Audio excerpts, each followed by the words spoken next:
Google X, cybersecurity threats in 2023, artificial intelligence and dinosaurs, culture failures, and digital transformation careers. Those are just a few things that we're going to talk about in today's episodes of Transformation Ground Control. This is Transformation Ground Control,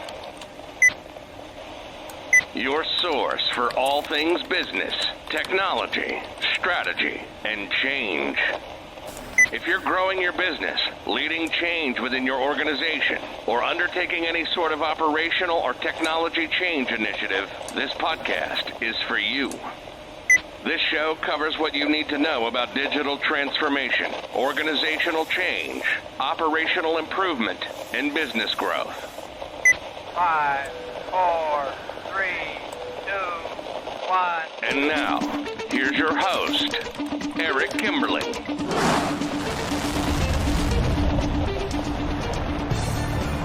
Hello, welcome to Transformation Ground Control, episode number 95. My name is Eric Kimberling here with Cheatham. Kyler, welcome to the show. Thanks for having me, as always. Thanks for being here. This is the podcast that we put out each week, every Wednesday, talking about digital transformation strategies and topics ranging from the people, process, technology, and strategy sides of transformation. My name is Eric Kimberling. I'm the CEO of Third Stage. We're an independent consulting firm that helps clients throughout the world with their digital transformation journeys. We've got a great show for you planned today. And we're going to start off with some hot topics where we're going to talk about Google X, cybersecurity threats, artificial intelligence, and culture failures in mergers and acquisitions. So we'll cover those three things in our hot topic segment. And then later in the show, we are going to have Khalid Morris on the show. And Kyler, you and I are going to discuss with Khalid some just guidance and recommendations and tips for digital transformation careers in 2023 as people think about how to pivot or upskill themselves or how to position themselves for future career opportunity. We're going to cover all that in the second segment with Khalid, so be sure to stick around for that. And then last but not least, we're going to play you a clip from a recent interview, Kyler, that you had with Wayne Holtham, who is the head of our Third Stage Asia Pacific office. He's based out of Australia. In addition to being the lead of our Third Stage office in Australia or Asia Pacific, he's also somewhat of a food and beverage industry guru. We have a few clients across the board throughout Third Stage globally, but especially in Asia Pacific, we have quite a bit of food and beverage client work that we're doing right now. So we're going to talk about a case study for food and beverage in digital transformation later in the show. So be sure to stick around for that. Before we jump into these hot topics, again, new episodes every Wednesday. Be sure to subscribe to us on audio podcast platforms, and you can find these new episodes every Wednesday on YouTube, LinkedIn, Facebook, and Twitter. So let's jump in. What are these hot topics you've got in store for us today, Kyler? Yeah, so first talking about kind of emerging technologies in farming or agriculture, specifically when it comes to strawberries. And a lot of this has to do with biogenetics of plants too. So creating the best strawberry crop as possible with the most efficient processes around it. So Google has an innovation lab. It's called X. It uses a variety of innovations. We talked about Google Glass a few episodes back, basically the computer in front of your face. If you know Google Waze, which is basically the same thing as those traffic initiators with different sensors that showcases the fastest way to get something from a GPS standpoint. And they have created another one when it comes to actually supporting sustainability in farming. So if you don't know a lot about strawberry farming, Eric, it takes at least 5 years to develop a new type of berry through testing and different pieces. So it begins usually with a crop of around 25,000 genetically distinct plants. And then it grows into the company's breeding field near its headquarters when it's whittled down to about 250 plants, then cloned and replanted once they have everything kind of worked out to get the plant that they're hoping to get. So mineral is what they actually call the use of Google X's technology. And it's a really closely guarded project because of the innovation around the technology, but it uses cameras and machine learning to help farmers make better decisions. It usually has large unmanned rovers. So think about a smaller self-driving car that are packed with sensors and cameras. They basically drive up and down the crop rows, collecting data, telling farmers which plants are thriving and which ones aren't. So they have the same sort of self-driving car technology, and it features all-terrain wheels, half a dozen camera, all kinds of big kind of souped up, if you will, self-driving cars. Um, it can also be activated via a remote control, and ultimately it lets the company direct themselves by making the best decisions most efficiently and with less labor. It can also monitor pesticides, so less money spent on fertilizers and other chemicals within the plant. And again, this showcases a lot of the technology that's been used in their drones, satellites, and even smartphones. The reason Google has put so much money and allocated into this specific mineral project is because the lack of additional regulations that might be holding back some of their drone-based projects, self-driving cars, those types of different things. So using kind of the agricultural mechanism, which has less compliance, less safety issues, to kind of test those more mainstream technologies. So wanted to get your feedback of kind of testing across industry, looking at an industry that might have less regulations, less compliance, but utilizing the same technology, learning from that, and actually adopting that into more of a mainstream consumer technology that might be emerging in marketplaces, but almost safety checked in other verticals. Yeah, I think it's a great opportunity to get ahead of the curve, instead of waiting until there is a regulation or a safety requirement. If you can have more of an open greenfield approach to how you might use something like a Google X, that, in my opinion, is ideal. So does Google X then, what exactly does it do in this case? Is it leveraging artificial intelligence, machine learning, and things like that to take big data and get to these conclusions that you were just describing? Yeah, so Google X is actually the lab that owns all of these umbrella different technologies. So we talk Okay. about glass, we talk about ways, we talk about mineral, which is actually what this piece is called, the sensor driven, data collecting, machine learning, self driving.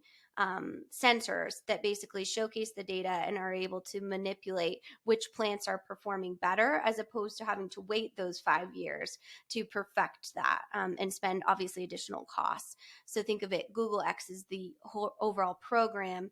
Mineral is what they're hoping to scale from these different Mhm. types of learnings without having to go through additional compliance and regulations. And what's great about that is it's totally transforming business models, or it has the potential to totally transform a business model to where you're not just automating the way you've always done things, but now you're figuring out ways to use technology to really change the way you run your operations and how you service your customers. So I think it's a really cool idea that could be. You can imagine a bunch of different case studies or examples where you might use that sort of an approach in other industries as well. Yeah, and it has really that business application where it is a true kind of B2B pass through. So Google, the application, the software designer, hardware designer, right, passes it to the agricultural farmer or that institution, as opposed to it being a direct to consumer play that adds, additional issues and complexities around that strategy. Right. Yeah, it's very cool. It's exciting stuff. Yeah, I know. So now every time you have a strawberry, you'll think about, Yeah. wow, this took 5 years to perfect. And they have, Yeah. it's always hard to visualize the case studies on an audio format, but think of it, if you had like a big plate full of strawberries, the actual machine will place boxes around, this one has mildew, this one isn't the optimal size, this one's too one color. So it actually showcases that, points to the most viable, if you want, strawberry, and then uses that to actually create the new plants. So it's interesting, That certainly. is really interesting. Yeah. And it's Yeah. it's So a good reminder how complex food supply chains can be and how much technology can help it. And that'll, tying back to our third segment later today mhm. with the food and beverage case study, it'll be interesting to compare that future state of, what technology could do with what we're actually seeing food and beverage companies do today in our client base too. Absolutely. Yeah. And kind of moving on to another emerging industry, we obviously have seen cybersecurity kind of, blow up on the scene in different pieces of enterprise tech. And usually at the close of the year is where we see all of the top 10, top 6, top 5 lists coming out for different 2023 strategies as we're ending 2022 right now. So this is the top cybersecurity threats in 2023, and actually pulled out one that we really haven't talked a lot about on this show that I thought we could kind of dig into, and that's data poisoning.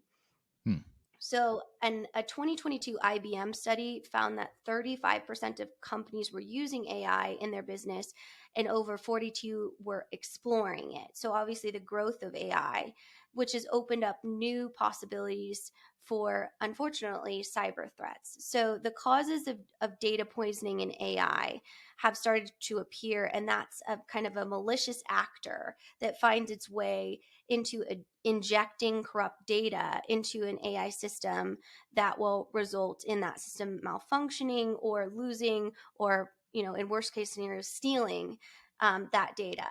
So they use kind of what's called an attack vector, and maybe you know what that is a little bit better than I do, onto a corporate system.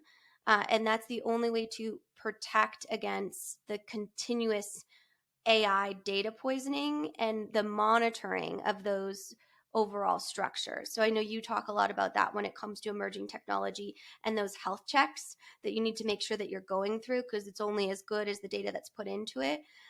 So wanted to get your feedback on this idea of toxic data or data poisoning, and making sure that enterprises understand and are aware of that when it comes to integrating things like artificial intelligence and machine learning into your overall enterprise technology portfolio.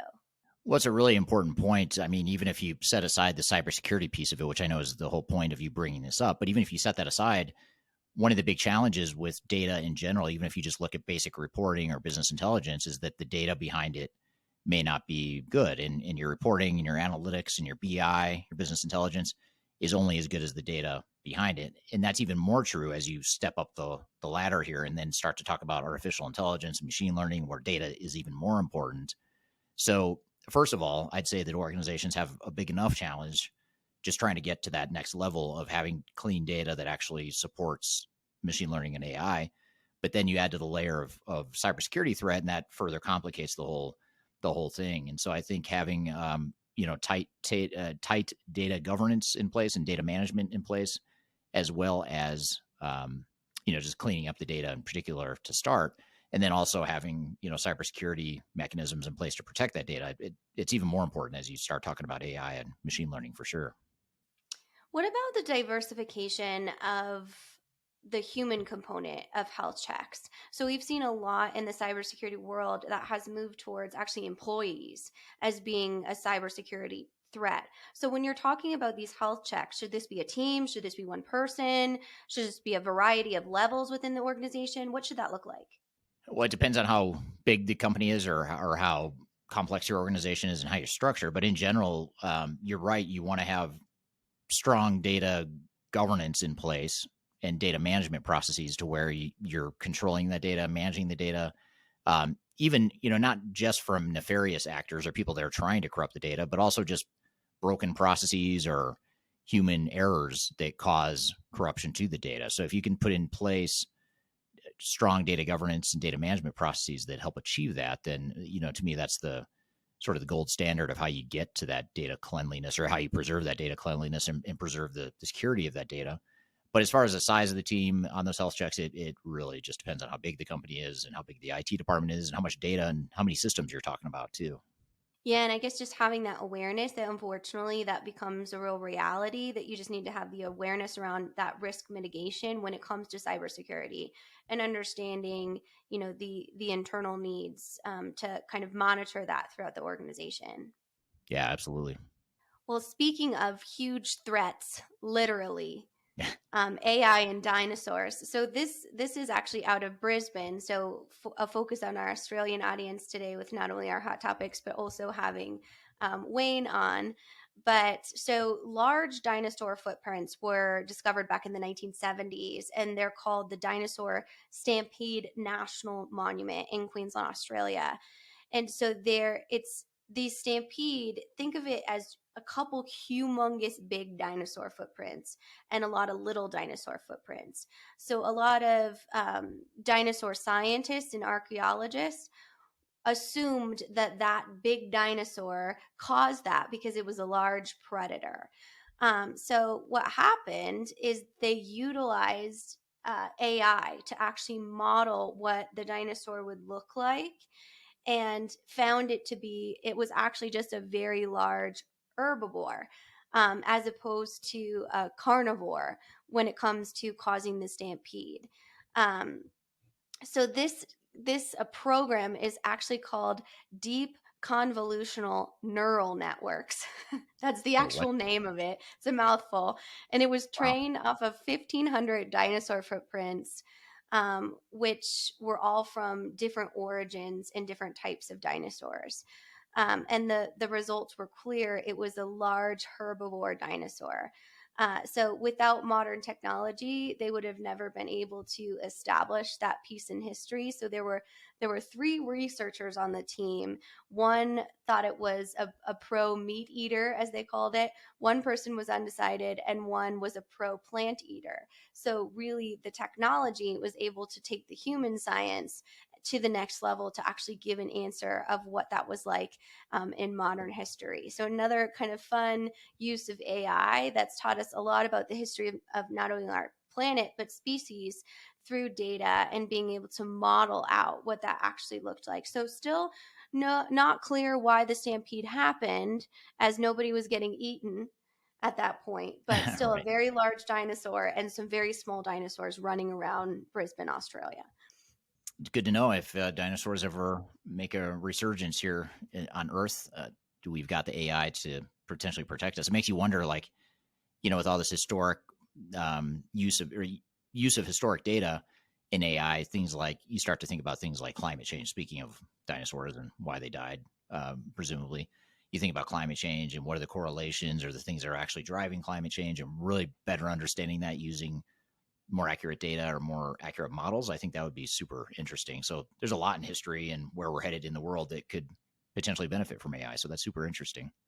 Yeah, and even thinking, bringing it back to kind of what we talk about here, but business technology, having the opportunity to model out a future state, I assume would be very helpful when we're talking about things like target operating models or specific manufacturing, product manufacturing, those types of different industries. It seems like it would be efficient in the fact that it gives you the opportunity to kind of test those and manipulate data points without actually, wasting a ton of time and materials. Yeah, absolutely. Well, good. Well, let's move to our last hot topic here, which is culture failures kill mergers. So I was doing some research. A lot of times at the end of the year, like I said, bigger annual reports come out specifically on digital transformation and culture and attaching those metrics. And I came across a case study that I wanted to share. That's kind of a mainstream failure when it comes to not investing in organizational culture, which led to failures. So Daimler and Chrysler merged. Daimler acquired Chrysler in 1998, two automotive companies. And the individual corporate cultures clashed so bad that it ultimately led to a failure. And by 2007, the company split because they could not seem to integrate the two different cultures. They were both working with their respective organizations and are independent. And so you talk about American versus German, and nobody took the time to consider what that would mean as far as a new unified corporate culture, individual values, unique legacies, those different pieces, and plan that out before the acquisition took place. So it led to a loss in not only the merger acquisition, but a bunch of time and money, because a company did not effectively invest in a planning around an M&A culture assimilation. So as someone who is an expert specifically in assimilating technologies and a technology portfolio for mergers and acquisitions, but also understanding the importance of organizational change, kind of that heightened atmosphere in those types of specific ecosystems. I wonder if you could kind of give us your 2 cents on what happens to organizations if they don't really take into consideration the ROI of culture when they are looking at going through a big transformation or specifically a merger and acquisition. Yeah, I mean, it can lead to a lot of problems, as demonstrated by that case study with Daimler Chrysler, especially when you've got two large companies like that are really well established, have been around for a long time, they're rooted in different cultures, they've grown up over decades, and that makes culture that much harder to change. And it's not to say that Daimler Chrysler should never have merged. That's not necessarily the case, but it does suggest that maybe they should have been more deliberate about understanding what those cultural nuances or differences were. And that probably would have affected the value or the perceived value. Because if you would have done it right, you would have invested a lot more time and money in getting the culture right, which, doesn't happen overnight, requires a lot of change management, takes time and cost, all that good stuff. But there's other examples too, like around that same time in I think it was the late 90s, AOL and Time Warner merged. And you had like AOL at the time was for those who don't remember, America Online was the internet provider, kind of like the Google of the 90s. So you had AOL and then Time Warner, which is a old school traditional media company, combining with a high tech innovative company, which AOL actually was innovative at one point in time. And a tech based company, you try to merge those two things, and that didn't work either. There's a lot of cultural clash there. There's a lot of lost shareholder value. Company didn't do well longer term, and I think they've since spun off or kind of gone reverse backwards on that whole merger. But it goes to show that the bigger the company, the higher the stakes, the more important it is, because it's harder to change those cultures, and you just have to understand why that is. And I do remember, I was getting my master's degree right around that time when Daimler Chrysler merged and when AOL Time Warner merged, and I was getting my MBA, and that was a big part of what we studied was culture and integrating operations and how difficult M&A can be due to cultural conflicts. Absolutely. Yeah. Investing the time in kind of that post-merger organizational culture and avoiding that disruption seems to be a main strategy that sometimes doesn't always come to the forefront unless it is a very public failure. And that can happen in any size and any complexity of organization. Yeah, although I would say it's a little bit easier when it's a big company buying a smaller company. You hate to say it, but you can impose the big company's culture onto the smaller company easier than if you're trying to merge two equals. But having said that, it's still really important, because even if you think you're just going to impose your will culturally on an acquisition, the last thing you want is to lose employees and to disrupt that culture that made them successful and made them an attractive target for you to buy. So really being deliberate about what is it we want this combined entity to be going forward when all is said and done, that's something that should be part of the due diligence. But the problem is you get a lot of private equity and finance types that are looking at dollars and cents, and they're not connecting the dots between cultural integration and shareholder value or merger and acquisition value. Do you think with these data points around failure and looking that Harvard Business Review did a study that between 70 and 90 merger and acquisitions failed due to culture, is that something that you feel like is taken into consideration more in the PE world at this point? I think it is. Yeah, it seems like there's a general awareness of it more so now than 20 or 30 years ago. So yeah, I think there's an awareness, but it's still something that for a lot of people, they don't know what it means. Like, okay, we don't want to fail because of culture, but they don't necessarily know what the prescription is. What's the way to address that? And I think that's, translating the general knowledge into action and due diligence in a M&A situation is, in my opinion, what's missing still today.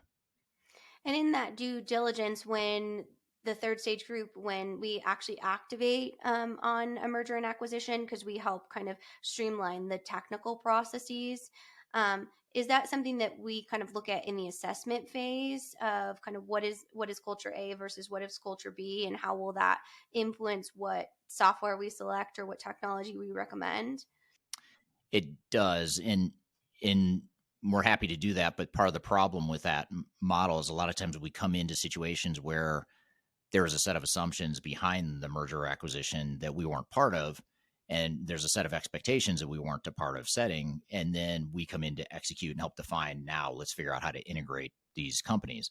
And this is, by the way, this is not just true for mergers and acquisitions, it's also true for organic growth. When you grow the company and you set up different business units throughout the world or in different industries, each one's going to have its own subculture. And if you try to combine them, which a lot of organizations do as they get bigger, if and when you go to combine them, then you sometimes run into even just subcultural issues internally within the same company. And so you just have to be real deliberate about it. And ideally, the PE guys and gals, they're assessing and doing due diligence up front would do some of that work, or they'd hire someone like us to do it. But typically they don't. And then when it's the merger is already said and done, now they want to consolidate and standardize operations. That's where we come in and then figure out how to put the pieces back together, which in my opinion is more difficult than if you just figure that out up front. And costly, certainly. Yeah, absolutely. Yeah. Well, good. Well, I think that, is a good kind of segue into our conversation when it comes to what are those competencies and what are those needs as a consultant to actually be able to execute on that very big ask when it comes to not only merger and acquisitions, but understanding how technology will affect and influence and hopefully provide value to an organization. Yeah, absolutely. Yep. It's definitely something that even if you're not going through a merger or acquisition, you're just trying to standardize or consolidate operations and organizational roles and responsibilities, that culture piece of it is oftentimes the Achilles heel or the pitfall that organizations fall into. So good stuff. Well, thank you for those hot topics. That's all four of those things are really important as we look to the new year in 23 and beyond. And speaking of 2023 and beyond, we are going to talk about careers in digital transformation. So we wanted to have Khalid Morris, who's a director at Third Stage Consulting here in our U.S. office. He's going to join us to talk with you and I about Third Stage or about digital transformation careers, including if you wanted to work for Third Stage. That's one of the things we'll cover, but more broad than that. So we're going to take a quick break. When we come back, we'll be back with more Transformation Ground Control.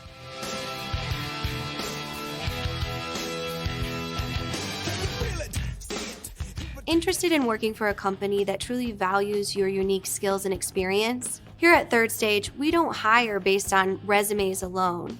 We look at the full candidate, experience, and willingness to provide excellent service for our clients. Within a technology, independent, and agnostic consulting firm, you have the opportunity to learn across industries with a diverse group of clients. Our consultants also have the opportunity to diversify their portfolio and learn across technology systems. If you're interested in joining a high-growth entrepreneurial organization, please reach out to us at work@thirdstage-consulting.com.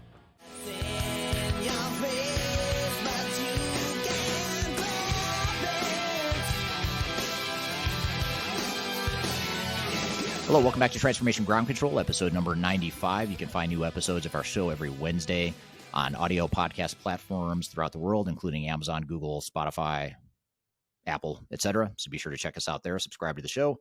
You can also find us on YouTube, LinkedIn, Facebook, and Twitter every Wednesday. So be sure to check that out. And if you go to our YouTube channel, you can actually go back and watch any of the previous 94 episodes, 94 glorious episodes, I might add. You can check that out on our playlist on either the Third Stage and or my personal YouTube channel. So we want to shift gears a bit, move on from hot topics, and really talk about careers and career growth, career development. And the holidays, end of year in general, oftentimes is a time when people reflect back on the year. What did they accomplish? What didn't they accomplish? What do they want to accomplish in the new year? So we thought it'd be a good time to have a conversation about how do you advance your career in digital transformation in 23 and beyond. And we wanted to do this from two different angles. We want to do it from the perspective of people that are perhaps they have industry experience, but they haven't, they want to move into IT or consulting, or perhaps if you're a recent college grad and you're looking for a way to break into digital transformation, we want to cover that. And we really want to cover both the angles of different roles, all types of roles within digital transformation. It's a pretty broad field that includes internal team members, internal transformation team members, internal IT department employees, as well as outside consultants. So regardless of where you are, where you want to be in the IT and digital transformation space, we really wanted to have a conversation about some of the lessons and advice we would give to people that are trying to pivot or grow their career in digital transformation. So with that, we thought, Kyler, we'd invite Khalid Morris to the show. who's a director of strategy and transformation here in our U.S. office. He's actually someone I've worked with for 12 or 13 years, 2 different companies. So he's someone I know really well, and he's a coach as well. He coaches youth sports, so that brings a different perspective as well. And he used to be a competitive athlete at the collegiate level too, which again brings a different perspective, but a really effective one. So we thought we'd have that conversation here. So Khalid, welcome to the show. Oh, thanks for having me. So I thought it'd be great to have the two of you on the show here today because I know both of you enjoy some of these topics that we're going to be discussing here today. Kyler, you're a working mom, so you have sort of the angle of how to balance all the various things that moms and working professionals do, as well as just obviously understanding consulting and digital transformation in general. And Khalid, in addition to having an extensive consulting background, the reason I thought you'd be interesting to have in this discussion is because you're a coach as well, which I always find fascinating. I think as someone that coaches little kids, or your kids aren't so little anymore, but your younger kids, coaching them in sports, basketball in particular, that coaching mentality, I think, is something that comes in handy when we start talking about careers and how to evolve in one's career. So I guess just to start, just to get the conversation going here, what are some of the skills that you think are most important for the digital transformation space as we look to 2023 and beyond? What are some of the skills and or characteristics that you think it takes to be successful in today's day and age in the digital transformation space? Why don't we start with you, Khalid? What are your thoughts there? Well, I think that digital transformation is a pretty broad kind of space. I think it covers, so many lines. So there's so many different ways to come at it. Technical skills are always great. So we'll touch off on which particular ones, I guess, and when it's applicable. But in this case, transformation actually doesn't have a ton to do with kind of these hyper IT sort of skills. It's very business oriented. It's very change oriented. It's having to deal with the business world that's going around you. So really, you can bring into a transformation space kind of broader business skills, broader understanding of how processes work, and re-engineering those particular processes, and then how to talk and work with the staff, the employee base, like the people that are going to be impacted the most. So ironically, I see a lot of HR and a lot of kind of organizational design and change management in the transformation space. Yeah, good point. I like your point about it being not as technical as you might think. Certainly the technical skills are important, but that business understanding, that business acumen, I would argue, is a stronger foundation to work from, or a stronger foundation to build if you really want to be successful in the digital transformation space. What are your thoughts on that, Kyler? Yeah, I mean, absolutely. I think there's certain hyper target for technical skills, and that's important as far as a cohesive team. But when it comes to actual transformation, the collaboration and the communication of understanding how technology as a backbone of your organization or institution really touches all of the different departments. So understanding those perspectives and uniting around a really cohesive and clear business strategy is really, really key. So with that, you need a lot of business technologists and communicators within your transformation team to be able to make sure that you're continuing to maintain your commitment to those strategic goals. And that evolution is something that we've seen in the industry in the last 5 to 10 years become really forefront in making your transformation successful. Yeah, absolutely. I agree with that. And in sort of segueing or building on that comment you just made, Kyler, is Ghassan on LinkedIn was coming in hot here this morning on the conversation with his suggestion that anger management skills might be the most important skill. But even though it's a humorous comment, and I think I know Ghassan, and I think he's probably trying to be 50% funny and 50% serious. But regardless of his intent of that comment, I think he brings up a good point, which is the sort of the emotional intelligence and the EQ required to be successful in digital transformations in general, whether you're, an internal leader or a project team member or a consultant helping an organization through a transformation. Khalid, what has some of your experience been in terms of that emotional intelligence, or just sort of the soft skills that are required to be successful in this industry? There's always a contingent that resists change. Like even I think in positive scenarios, but in more negative scenarios, sometimes that contingent is pretty strong.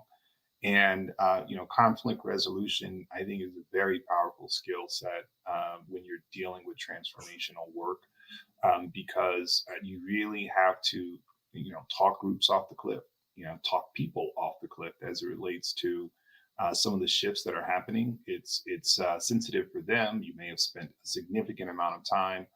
You may be the foremost expert in a particular application at your organization, and then the organization comes in and shifts your careers. A lot of people's careers are tied to a specific application. That's where they feel like they're of value when they're in that application. You're talking about whether it's from a technical perspective or just operational.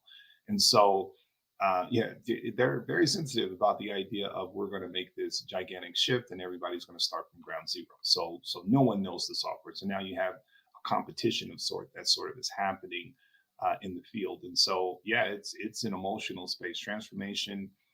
That's why communication, to Kyler's point, is huge. A lot of those communication planning skills, Marcom skills are huge in this particular space, just so you can start to speak to some of the concerns, fears that people have when they're dealing with transformation, what's coming, what's around the corner before anything has even been implemented, to be able to start to talk about how you're going to start to tackle this and what the plan is going to look like for success. Yeah, makes total sense. What are your thoughts, Kyler? Yeah, I think building on that, we joke like Gassan, who's always a great listener and contributor who makes us laugh on a weekly basis. So thank you, Gassan, for always bringing that entertainment value. But we joke about how our practitioners in digital transformation are real therapists, because you do have to kind of mine through that resistance that Khalid put on the table, whether it's intentional or not intentional. You have to understand what is kind of the root cause behind that and address it so that you can move forward without disruption or any sort of project issues around what is the team going through, because it is a very high stress environment with a lot of vulnerabilities. And when you think about it from just, an overall human needs standpoint, this is someone's job. It's their livelihood. It's their, the way they provide for their families. So understanding the significance of that fear and how it can, really cause that anxiety in the workplace is something that really has become a true need within a digital transformation process and approach. Yeah, I totally agree. And Gassan added to the discussion here again, as far as listening skills and negotiation skills being important to transformation. I think that's something that's really important. I mean, I think, especially in consulting, I think that's one thing that I think consultants in general are not good at, but they should be a lot better at, or at least the more successful consultants I've worked with are the ones that can listen the most and really understand the needs of a business. I think one of the problems with our industry in the digital transformation space is we have this mentality in general that we have the answers. We have the best practices. We have the technology. We have a proven solution that will work for your business if you would just, get your own needs out of the way and just use our software. And so it creates this mentality of we don't need to listen because we have best practices. We have the answers. But I think that's highly ineffective, especially from a change management perspective and creating change resistance to the process. And one of the best ways to mitigate resistance to change is to just listen and understand what the needs are. Even if the solution or the answer you come to is the same either way, at least you've listened and you kind of understand what the needs are. So I think that's a really important point too, is, that listening piece of it, in my opinion, it's the most important skill, in my opinion, for being a good consultant. But even just being a project team member, a CIO, a transformation lead, whatever your role might be, especially a change manager, if you're part of the change management team, you really have to listen and understand the needs. Otherwise, you're going to get a lot of blowback from the organization, for sure. So Kyler, I know you had some questions too you wanted to ask, so maybe I'll turn it to you to maybe drill Khalid and I a bit on some of your questions for us. Yeah, good. Can you feel my energy, my moderation energy? It's so hard for me to always be the one not asking the question. Yeah, I know you're just dying to jump in. Over here, chomping at the bit, if you will. But I know both of you have had very successful careers in just overall IT consulting, digital transformation consulting, change management consulting, which is now kind of grown in to the digital transformation industry holistically. And I wonder if I could ask you, looking into 2023 or in the 2020s and beyond, what are some of those roles that you feel like are really high demand when it comes to the digital transformation industry? And let's start with you, Eric. What are some, roles that you've seen kind of emerge and you continue to see grow? Well, two that come to mind off the bat are, one is architecture. Anyone that can, and I know I'm moving straight off the emotional soft skills straight into the technical stuff by saying architecture, but it is a hard skill that I think a lot of organizations need and could benefit from, especially with all the emerging technologies that are out there and the uses of multiple technologies throughout an organization. Someone that can understand architecture and how it all ties together, I think, is very important. And then the other piece that comes to mind is anything to do with data science, analytics, business intelligence. That's such an important thing right now from a technical skill set perspective.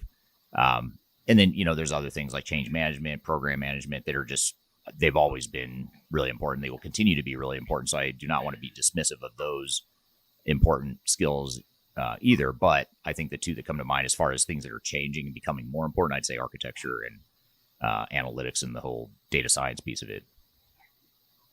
Absolutely. And Khalid, being kind of an expert, a resident expert in data science and those maybe more hard technical skills, what are some things that you've seen maybe on the technical side and then the not so technical side as emerging roles in digital transformation? Yeah, ironically, it feels like a lot of transformation work is moving a little more niche. There's broader, you think of it from an ERP perspective, like all of the functional areas that are being impacted by a transformational journey. But I'm seeing a lot of companies kind of go more narrow, kind of just the finance department itself is looking for a transformational support or expert.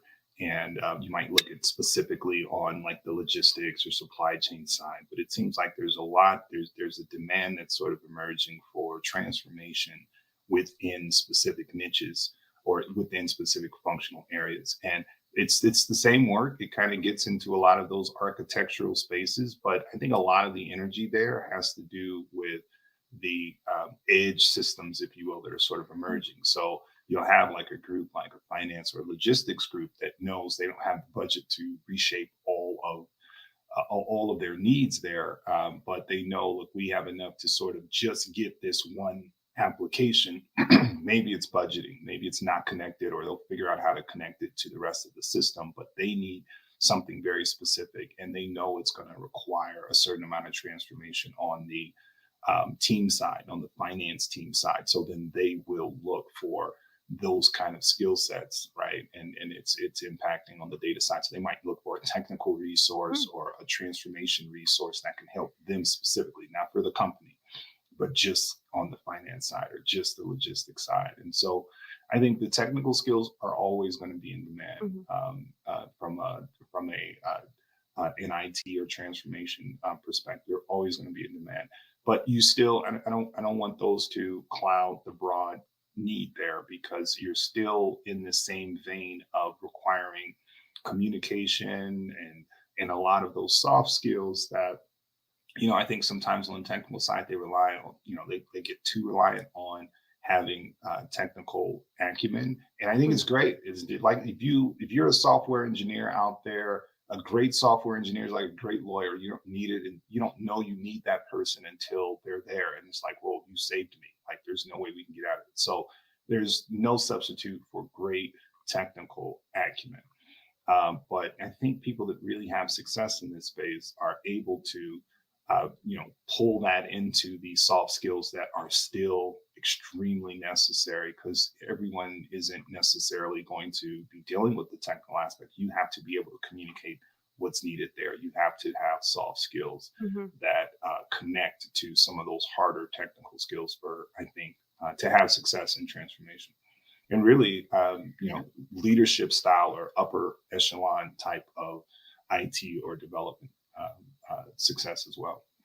We're here chatting with Kyler and Khalid from the Third Stage team, talking about careers and digital transformation in 2023 and beyond. We have a lot more to cover, but first we're going to take a quick break. You're listening to Transformation Ground Control.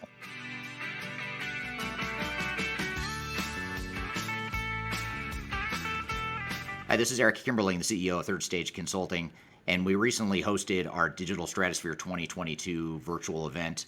It's 3 days of packed content related to digital transformation best practices, about 16 or 18 different workshops and different speakers that are presenting on different topics, everything you need to know about transformation. The bad news is if you miss that event, the event's over. The live event already happened. But the good news, if you've missed it, or even if you did attend it and you want to see replays or you want to catch the sessions you missed, you can do that now by going to stratosphere2022.com. Go to stratosphere2022.com, register. All you have to do is put in your name and email address, just a few fields. You get immediate access to all the recordings, and the recordings cover everything from digital strategy, software selection, organizational change, process improvement, architecture, data migration, cloud, trends in the industry, how to avoid failure, some of the legal aspects to think about, contractual aspects to think about as it relates to your transformation. All that is stuff that you'll get by registering for Stratosphere 2022 replay. And again, go to stratosphere2022.com and you can listen to all the replays of all the workshops that you might have missed at the event. So hope you check it out, and thanks for listening. We'll see you soon.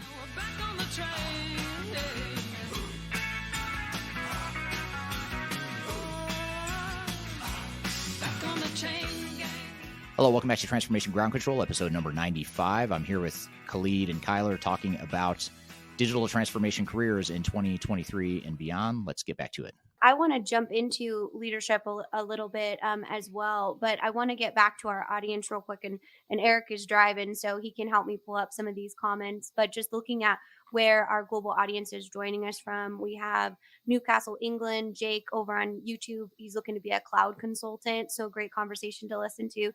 Ghassan from Kuwait, Mario, who's from Dallas, Daniel up in Grand Forks, North Dakota, who's probably frozen at this point, Chris from Oklahoma, Sam Graham from Spain, Ryan from Denver. So I want to go into actually a question from Daniel on LinkedIn that talked about what are the similarities, specifically Khalid, you see between coaching and your athletics background. And Khalid was a collegiate athlete and still a very, very renowned coach in our area and digital transformation. And before I let you answer this question, we do have some moderators in the comments here, so they'll drop some additional supplementary content.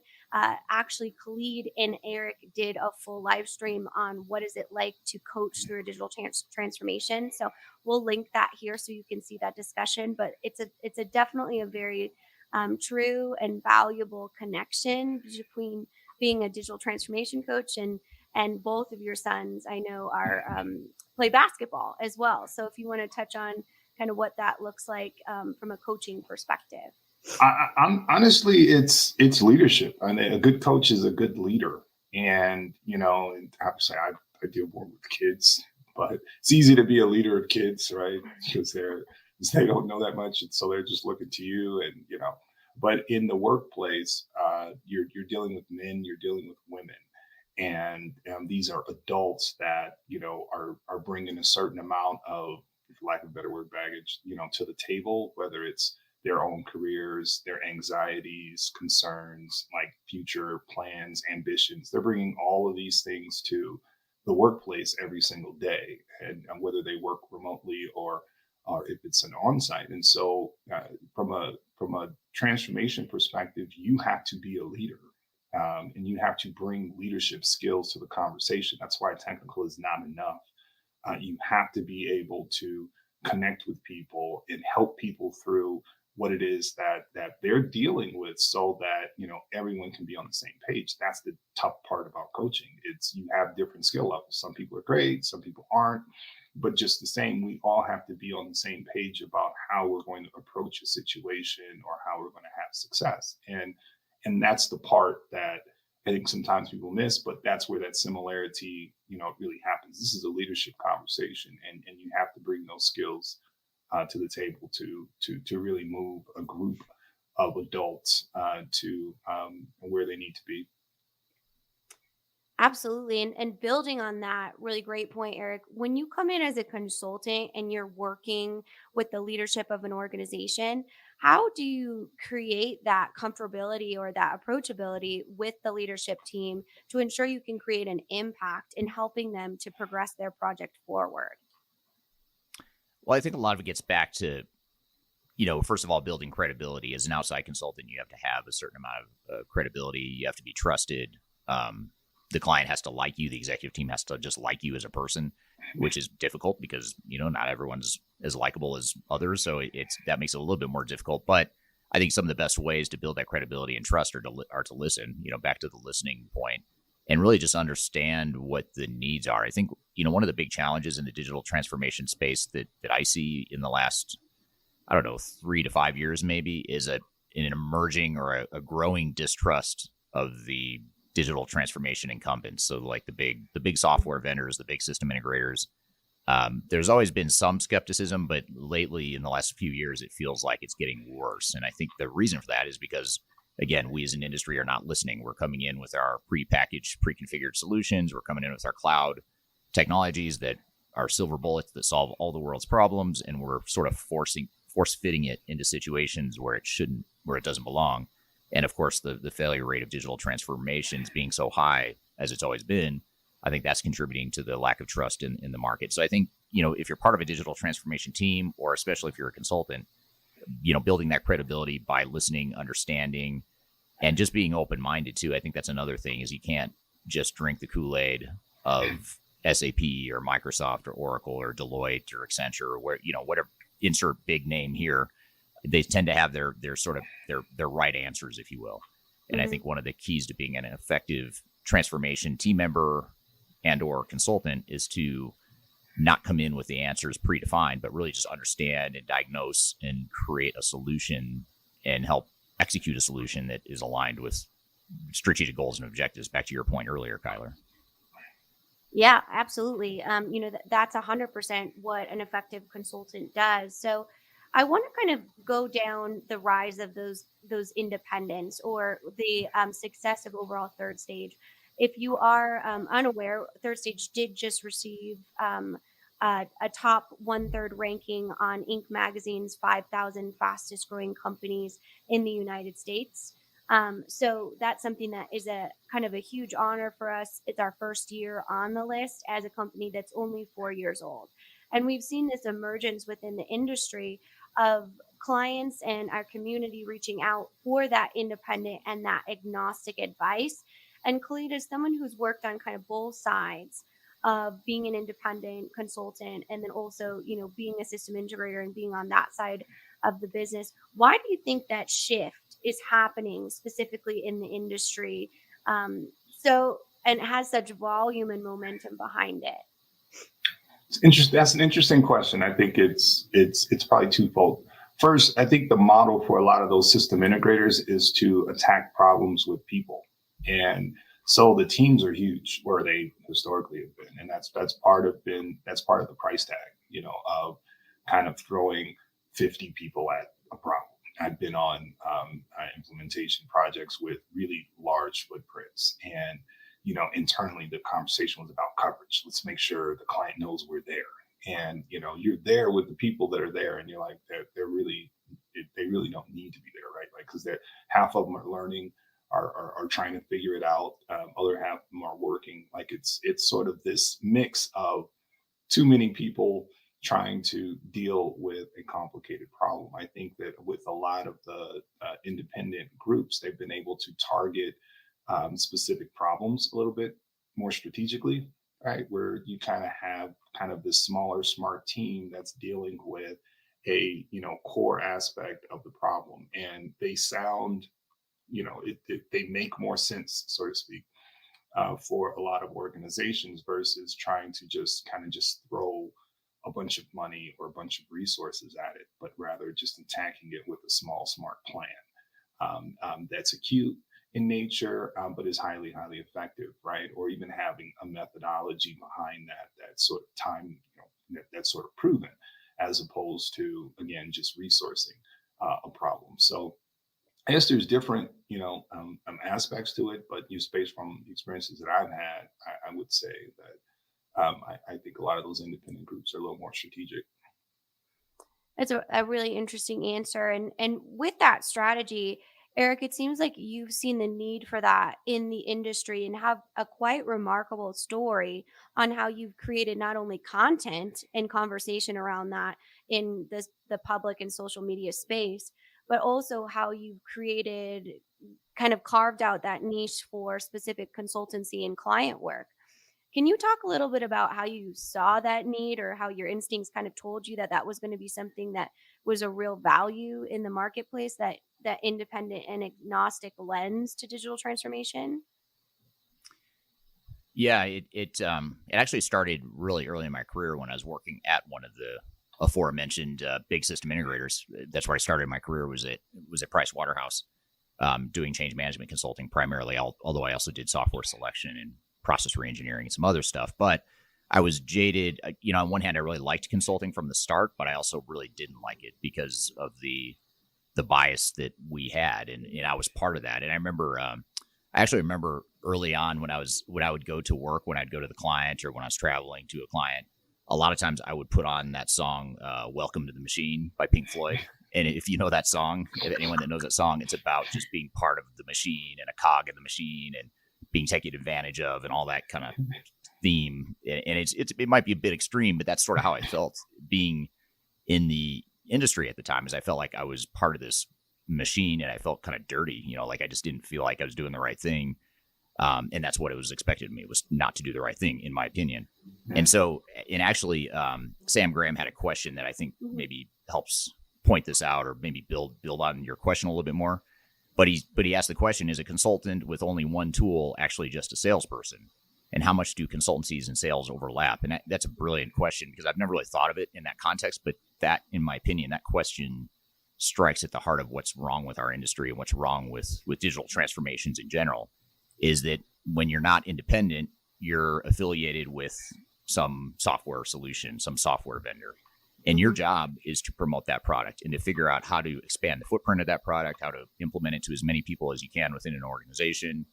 The implementing company typically gets commission on how much software they're selling. So there's just a ton of monetary incentive to push one product. And so, to Sam's point, consultants oftentimes are just glorified salespeople. They're out there to promote a product and to push that product out to people. And sometimes it's the right fit, sometimes it's not. Too often it's not the right fit, and it ends up being sort of forcing a square peg into a round hole. Not to say that, people listening should really second guess the technology they're deploying, but you should really be selective about where you deploy technology instead of just, deploying, one size fits all answer. So I think, that independent model, in my opinion, is really important, because back to the trust thing, it's hard to trust someone is getting paid to promote one product over another or one technology, regardless of whether or not it's the right fit for you. And so that independence, I think, one thing I've noticed in our thought leadership and just YouTube videos, podcasts, all that stuff, is people trust us. I mean, they trust us because we're not trying to sell anything. We're pretty transparent that we make money from our clients. Clients pay us to do stuff, and that's where we make our money. That's the only place that we make money from. We don't make money from software vendors. We don't get commission. So our sole focus is on our clients, which may sound like a no-brainer, but it's not a no-brainer, because the subtle difference with other consulting firms is, yes, they're making money from their clients, but they're also making money, a lot of money, from software vendors for promoting certain products. So I think that's, that independence, I thought, even back when I was part of the machine, listening to Pink Floyd, Welcome to the Machine. Welcome to the Machine.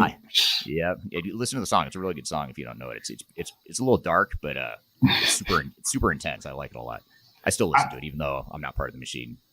Although we sort of are, but anyway. We sort of are, but I want to piggyback on. I think that's an interesting perspective. I think it's a great question, and I'm gonna speak from the dark side here on that a little bit. I think the first thing you have to understand with that kind of question or issue is the software development lifecycle. You design before you build.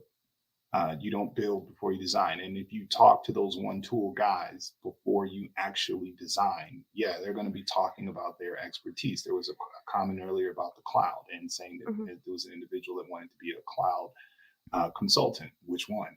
Are you going to be Azure? Are you going to go that route? You almost have to pick your tool and sharpen it. And I love the idea of not picking tools and just learning everything that I possibly can. But you're going to be limited because you can't know it all. And so, you then have to look at that and say, am I going to go with Amazon? Am I going to go Azure? Am I going to be an expert at one or the other? Am I going to go Google Cloud? And there's some others that are emerging. I think even Apple is trying. But where am I going to put my flag in the sand there? And then you become that one tool, right? But the problem with it is, from an architecture perspective, we had a lot of talks about architecture. You need to do that work first. You need to understand what you're trying to accomplish first, and that has to be independent. That has to not really be corroded with experts that only know one thing, and then they kind of say, well, if you chose this software, you're not ready for that conversation yet, right? You're still in a space where you're trying to figure out what makes the most sense for my organization. What am I trying to accomplish? Almost like if I'm trying to build a custom application, I just want to kind of go through the design of what skills I need before I go to the marketplace, and then say, okay, I need somebody that can do this language or that language or has expertise in this thing or that, right? I kind of need to plan that out first. So the independence is huge in the front end. I think it's a requirement on the front end, right? And then after then you can kind of go about choosing the right one skill guy. And yeah, they'll sell themselves into it, and you're listening to it, but you're listening to it from the perspective of, I know I need this skill. I know I want that skill. And you've already made that determination from an independent design that you've structured. Yeah, and that's why we always like to have, those perspectives from understanding our vendor partners as well. Include, you always kind of provide that dichotomy to Eric's disruptor over here, Pink Floyd against the machine. So I think that's the important part of it. And I'm glad that you brought this one up. Fernando actually, not to call him out, but he reached out to me on LinkedIn actually last night. We had a conversation about how, as a younger person in your career and getting to these bigger four or agencies can be challenging, because they throw a ton of money at you and offer a real stable type of work environment. So I wonder what you guys would say to someone in that might be fresh out of college, just right out of kind of the graduate area, going into the workforce, that's interested in digital transformation, but doesn't quite know how to do what you're saying, Khalid, to kind of pick a tool, pick a skill set. They just don't have the background or the experience. What are some things that they could do? And I'll just give Fernando complete props right here. He's reaching out to people in the industry. He's joining live streams. He's understanding what that looks like as far as his career. And I think that's so important to kind of join that conversation. But with you two, I kind of want to get your perspective. So let's start with you, Eric. I know you work with a lot of young people, and our moderators can pop actually some of our college student content in the chat here, so you can kind of see how Eric works with that kind of younger workforce. But understanding what that looks like, I think is so important, especially for our emerging workforce in the independence area. Yeah, absolutely. So, one thing I think I always encourage college kids or recent college graduates to think about is to think about what your strengths are. You may not have a ton of experience, but let's think about what your strengths are and what transferable strengths you have. One of the biggest things, at least when we're hiring at third stage, one of the big advantages that a recent college graduate has is they haven't been jaded by the machine. They haven't been, biased by the machine. They haven't been part of it yet. And so you don't have those sort of bad habits or myopic views of the world that you have to try and change, which is really difficult with a really experienced consultant. So I think you have to look at, well, that's a plus, right? You've got a fresh set of eyes, a fresh perspective as a younger, newer person to consulting. And then also, look to, what you studied in school or what extracurricular activities you're involved with or internships that you've been involved with that might provide some skills that are transferable. So things that demonstrates that you are a good communicator, a good listener. I always look for people too. Two things that catch my eye on a resume that sound like they have nothing to do with consulting, but I think they do, is someone who was involved in athletics and or coaching. So that's part of what I think makes Khalid such a good consultant is he was a competitive collegiate athlete, and now he's a coach, and He just has a different mentality about teamwork and communication and things of that nature. But the other thing on top of that is people that have worked in semi-intense customer service situations, like people that have waited tables or, been a server at a restaurant or customer service reps, people that have been under fire, presumably from angry customers and have to have a relatively high emotional EQ to be able to deal with that. Those are skills that are really hard to teach. I can't, for example, me, myself as a leader, I don't know how to teach someone to listen more and to deal with angry customers and that sort of thing, unless you've been through it. And so, you may think that has nothing to do with it, but if you've been a server at a restaurant or whatever, talk about how that applies to consulting. And then, of course, if you can get an internship that has some sort of relevance to consulting or digital transformation in general, whether it's a technical role or a process improvement role, maybe you're part of a change team or whatever the case may be. That, for example, is how I really got my foot in the door in consulting. Is I really just stumbled across an internship at my school when I was getting my master's degree, my MBA. It was a CIO at a local company, a manufacturing company. They were implementing Oracle, and they wanted an intern to come in and help redesign business processes. And I didn't care about the technology piece or ERP at that time. All I cared about was I really liked supply chain and operations, and that was my focus. And so I dove into that. But then I learned to enjoy technology, and I realized how important that process improvement background that I developed in that year-long internship, that's what got me in the door at PwC and led me to Be Angry listening to Pink Floyd, Welcome to the Machine. So, and eventually to Third Stage to get to where we are today. I really like the customer service experience piece there, and it seems like it may sound like left field for some in the audience, but you have to understand that the first most basic skill that you'll need in consultancy to have any kind of success is the trust advisor relationship. Once that is broken, you walk on a job, you either have all the credibility in the world for whatever reason, they might have talked you up or whatever, or you have zero credibility, right? You walk in and everyone's looking at you sideways, like, who is this individual? Do they know anything? Right. So from there, whether you're starting with 100 or you're starting at 0, you have to build credibility.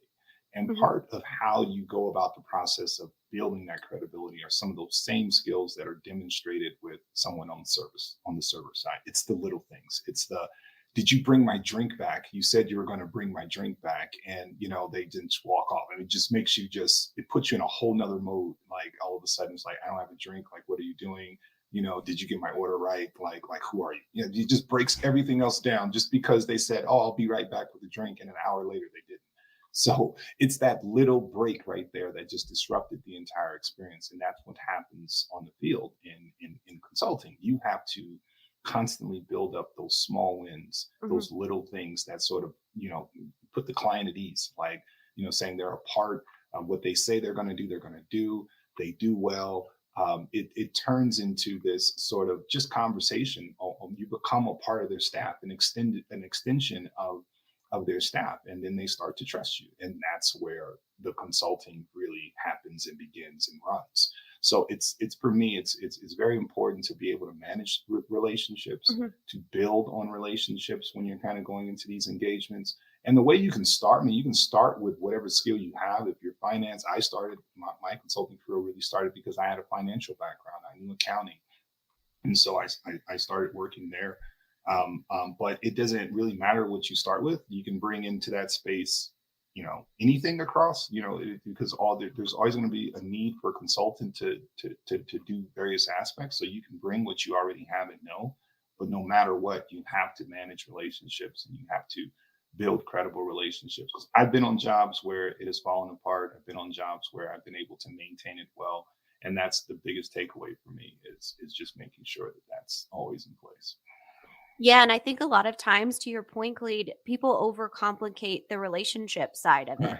It's really just being someone that can be trustworthy, that is authentic, that's able to sit in that room and have that conversation. It really doesn't matter if you have 50 years of experience or 5. Just being able to have that trust in that client relationship is so important. And just real quick, I see many of you kind of self-promoting in the comments here, which I absolutely love, which is great. So we are hiring actively at Third Stage. We do a a little different as we match skill sets with our culture and our clients, as opposed to kind of just numbers and resumes.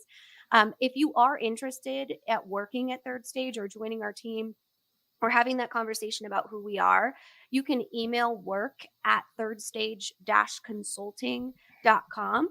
You can also visit our careers page on our website and input a form that way too.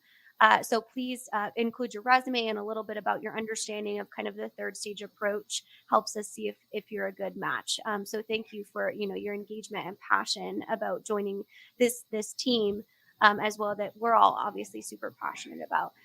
So I want to kind of shift gears, still on the same lines of going into digital transformation careers. But what if you're a seasoned professional?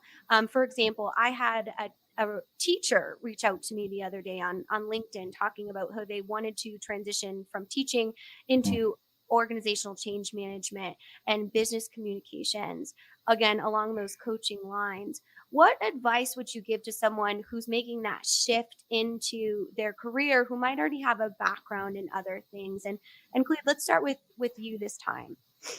Oh, it's, I mean, sometimes you have to sell it. I do think that there is a lot of sales that happens in the consulting space, and sometimes you have to sell your skill. But something like teaching is insanely valuable. One of my friends, got into consulting that way. Just was a master's in education, just a teacher's teacher, and they were able to build curriculums for these kind of software applications and kind of build these books that they were able to kind of pass on to clients and sort of build out this learning curve. And they were flying all over the place, and it was this full curriculum that they were able to do. Who's going to do a curriculum better than a teacher? Right. I mean, they know it like the back of their hand. Like, how do they sort of educate someone who doesn't know kind of where they're going with that particular curriculum? Every software company needs that particular skill. So it's something, as consulting is everything. So long as you're an expert at something, right, there's going to be a tie for that, I think, in the business world. It's just a matter of where. You may not necessarily know where, but certainly something like teaching in the organizational change space is ginormous. And I think they need more, to be honest, because the people that are doing this curriculum work right now aren't teachers. The people that are doing the education side or the training aspects, and it's one thing that we are sensitive to in the field, is kind of really having those conversations about what is your training plan need to look like, making sure that it's adequate, because you really want to make sure that the staff is not just comfortable with the software that is being implemented, but that they are well trained and that they feel empowered by it, right? And that really happens, I think, with a solid training plan, solid curriculums, and the likes. And I'm telling you, I don't see a lot of them often, certainly from a lot of the software companies that are sort of rolling their softwares out. Absolutely. And that knowledge transfer and overall user adoption is one of the ways that we often see a lack of benefits realization and business value, right, around software. You could buy the coolest, shiniest, most beautiful software in the world, but if your organization doesn't know how to use it or leverage it or is scared of it, then you're not going to actually feel that ROI, which is ultimately, the goal of new technology. So very, very good point. What about you, Eric? What advice would you give to someone who might be in a midst of a different career that wants to shift over to consulting? Well, I think you have an advantage in that you have some experience, and some of that experience is highly likely to be relevant to consulting. So if you think about someone who, for example, is an internal supply chain or procurement clerk, or whatever, they worked in supply chain or procurement or some other business function, I'd really highlight that and say, supply chain really well, or, finance and accounting really well, whatever the area is, because the reality of the industry, despite the works that I've sort of railed on here are really hammered today in today's conversation. The reality is that's how the industry is built. It's built on specialization, and it's built on deep knowledge, either in a functional area and or a specific technology. So if you have deep experience in a functional area, highlight that, because that's going to be a strength, and that's going to catch someone's eye in the industry. The other thing is the technology too. If you're even if you're just a user of a leading ERP system, that's big. And I would put that on your resume and highlight that, because there's, if you use Microsoft Dynamics, for example, or SAP S/4HANA, whatever the system is, if you're a user of that and you know the system fairly well, better than, the average new consultant straight out of college, then you would want to highlight that and say you understand, the order to cash process within SAP or whatever. So really highlighting those and bumping those things to the top of your resume, sort of like key skills and competencies that you have. And again, it goes back to what I'd say to recent college graduates too, is instead of worrying so much about what you don't have, it's a matter of really looking at, it may be limited. It may not be as deep as someone who's been in consulting for 20 or 30 years, but you probably have some unique experiences that are different from a lifelong consultant like myself. I don't understand what it's like to be an internal IT team member. I just don't have that perspective because I've never done it. But if you have, highlight that and really showcase that, because I think that's going to be a big differentiator potentially in the marketplace. So that's another type of person we like to hire, someone who has some experience, maybe never done consulting, but they've got these transferable relevant skills as well. And so I think it's a matter of just identifying what those are and really highlighting that in your CV or your resume. Absolutely. And even, technology natives, early adopters, what platforms have you used? I mean, we can't all be TikTok famous like Eric is, but, we can still have, that knowledge of platforms, and I'll speak to all of those kind of non-technical people in the digital transformation space. There is space for creatives and communicators within that too. I recently wrote a blog. I'll shout out to the moms, right? I have a 2-year-old and a 3-year-old, but how moms make the best project managers, because they have a lot of adversity that they need to kind of overcome. So there is room for that experience that might not be kind of exactly in those categories that you see as the quote unquote traditional digital transformation consultant. The industry is changing. It's really exciting. We're here chatting with Kyler and Khalid from the Third Stage team, talking about careers in digital transformation in 2023 and beyond. We have a lot more to cover, but first we're going to take a quick break. You're listening to Transformation Ground Control. Give me the sense to wonder.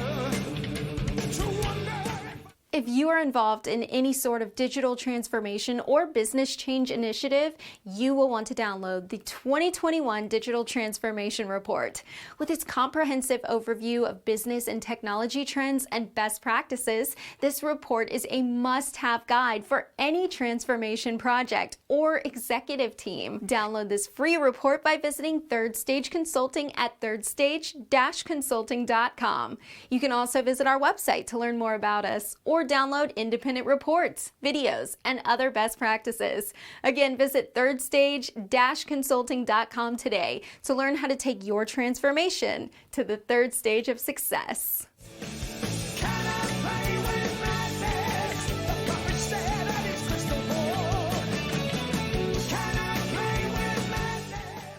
Hello, welcome back to Transformation Ground Control, episode number 95. I'm here with Khalid and Kyler talking about digital transformation careers in 2023 and beyond. Let's get back to it. I want to go back to our audience and bring up a question here from Malcolm, kind of a comment and a question.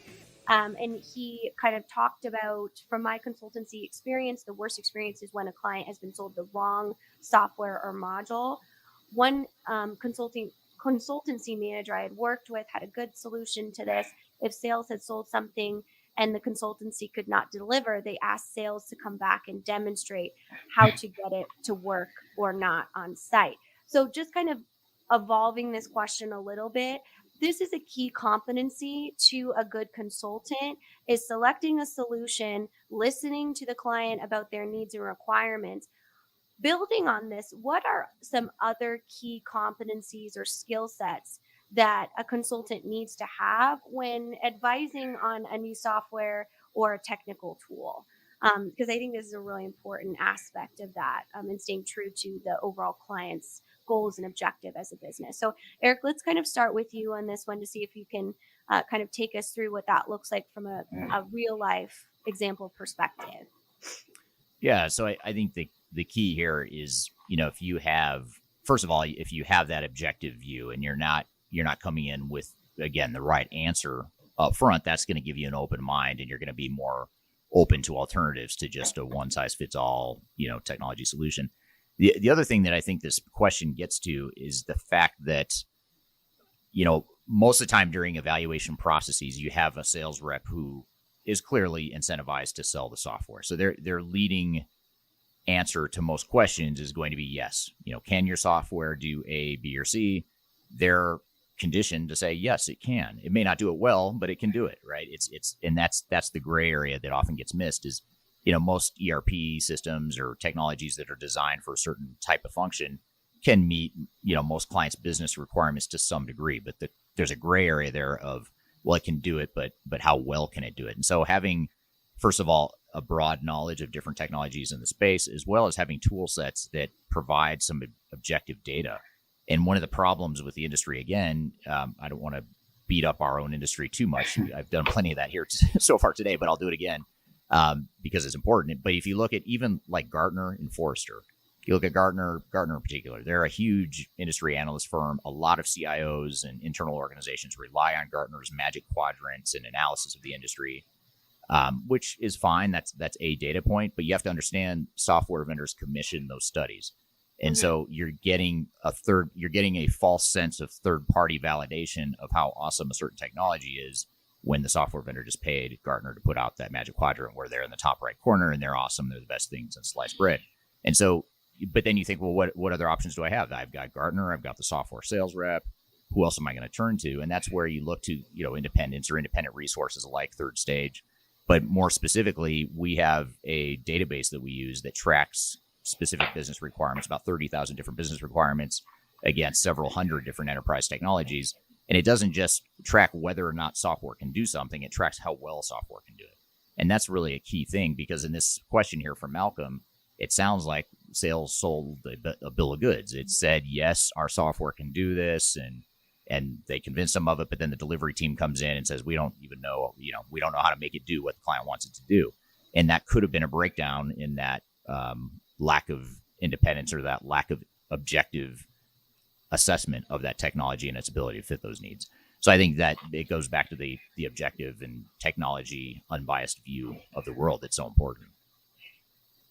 Absolutely. And Khalid, this is what you do on a daily basis, right? So this is kind of, what you manage and lead here at Third Stage. So very curious to hear kind of your opinion and thoughts. I think, it's dirty business. I get that. That happens all the time. I mean, I can't explain how many. I've had a lot of Big Four experience over the course of my career, and so I've done a lot of implementations on that stage. And I don't know if I remember one where I felt like this is a great application for what it is that they're doing. I think in all instances, it was just, what in the world? Who decided to do this? Like, and in the field, it was constantly, because consulting, this is all about solving problems. I mean, they're trying on the sales side, they're trying to solve problems. On the delivery side, they're trying to solve problems. And the problems that, we're trying to solve on the delivery side, when you have this application that really isn't a good fit for the problems that an organization may be dealing with, or the requirements, is you start doing these gymnastics of, how am I going to make this work? How am I going to adjust this thing? How are we? And it becomes these small kind of rooms where everyone's kind of sitting around, like, how are we going to do this? They're designing up different constructs to sort of beat up the software to do things that it essentially cannot do. I think it all goes back to, in the very, very beginning, you kind of need a level of independence, a level of a vision for how this whole thing is going to work. Then you fit the parts into that vision. And when you don't do that, I think you open the door to kind of being on the other side, right? Where you have a reactive delivery cycle. And I think that's where the negative is. That's where you see all the problems with the machine, if you will, where you have a bunch of delivery consultants trying to react to problems that really they shouldn't be reacting to, right? Or something worse, right? Where you have implementations that fail, or they just are poor fits, and kind of turns into this legal issue. We do a lot of expert witness and just kind of reading through the cases and situations that we're coming across. It's just problem after problem. A lot of the times you're thinking, why did they decided to go in this direction in the first place. Was a great salesman. So you can't get caught up in sales. I think you need to get more so visionary with what it is your business needs, what direction that your business is going, and start to paint the picture before your technical resources even step through the door. And that way you have a clear perspective around who should be coming through the door, what it is that you'll need, what they'll be doing, where they need to connect with other aspects of your organization to really fit it the way you need it to be. And it starts to be, I think, an architecture that really supports your business model, right? Versus you're trying to take your business model and fit it to a architecture that doesn't really, that's more standard and doesn't really support. Absolutely. Yeah, that core ability to be aligned and have a plan around your business goals. What are you trying to achieve with this new tool or software? Is so key. And as Khalid mentioned, we do a ton of expert witness work, and hopefully a digital transformation project will never get to that point where it's involving litigation. But Eric and some of our other expert witnesses do testify, because that's how bad it can get when you don't select a tool, or you don't have, more importantly, that cohesive approach between all of the different parties working on your digital transformation, and that dedication to that strategic alignment. And most importantly, the quality assurance around that. And that's a lot what we do here at Third Stage, is come in as kind of that PMO type of resource that continues to keep the project on track and all of the different agendas in check. So that's something that we've seen as emerging work, especially in the last couple years since starting Third Stage, a true need in the industry. So I want to ask a question from Sam Graham here, because I think this is a very interesting question. He talks about, is there an advantage to working first with that small outfit or more boutique agency like Third Stage, or should you go into more targeted jobs? And I think this is an interesting question, because both of you bring learnings from that bigger agency background, and really had that awareness and understanding about what you wanted out of your career, or what you wanted to provide as value to your clients. So what would be your overall recommendation? And before I turn it over to you, Khalid, I'm just going to say Sam Graham is a top thought leader in the ERP and digital transformation space. We're all huge fans of him. If you are interested, I highly recommend connecting with him and asking him questions in this space too. One of these days, we're shameless plug here, we're going to get him on. We're starting it. We're going to start a social media campaign to pressure Sam Graham to be on this live stream. We're going to make it happen somehow, Sam. Get on the pod stream, Sam. I think it's a great question, though, and for me, there is no answer to it. To be frank, I'll tell you my experience, which was actually coming through a small outfit. Eric actually brought me into the consulting space. I then sort of branched off and went into other companies, Big Four groups, et cetera, et cetera. And now I'm back working with Eric now, 20 years, 15 years later, not to date ourselves. But I say that because my experience, and obviously you guys have a sense of what Eric's perspective is. He's had the same perspective and really pioneered independence in this space. And he has contaminated my mind with that. So because I worked with Eric early, because I worked with Eric in that small outfit, when I started to branch off and kind of go into the machine, if you will, I never wanted to be connected to one application. I always wanted to learn other models that are out there. I brought in that sort of small independent perspective into kind of these more structured patterns that sort of exist in consulting. And for me, it was extremely healthy. So for me, I'd probably lean on the side of kind of, it's okay to kind of work with an outfit and kind of get some particulars, whether it's methodology or whether it's kind of that kind of perspective, and then bring it into the bigger consulting world, right?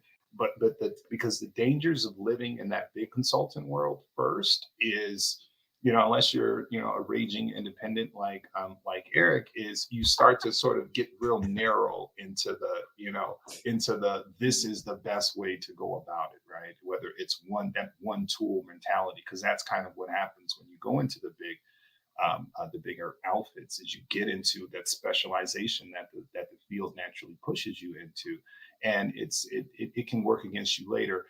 Think about the perspective of you've spent 15 years on a particular application, and then all of a sudden that application has been discontinued. Like, where's your career go from there, right? So being a specialist is good, but it's important that you think beyond just one particular tool. And when you're working with those big outfits, that's kind of where they push you. So the other thing too is just the breadth of background you get versus the structure and the focus. So, if you go to a big consulting firm, the advantages are that you're in a highly structured environment.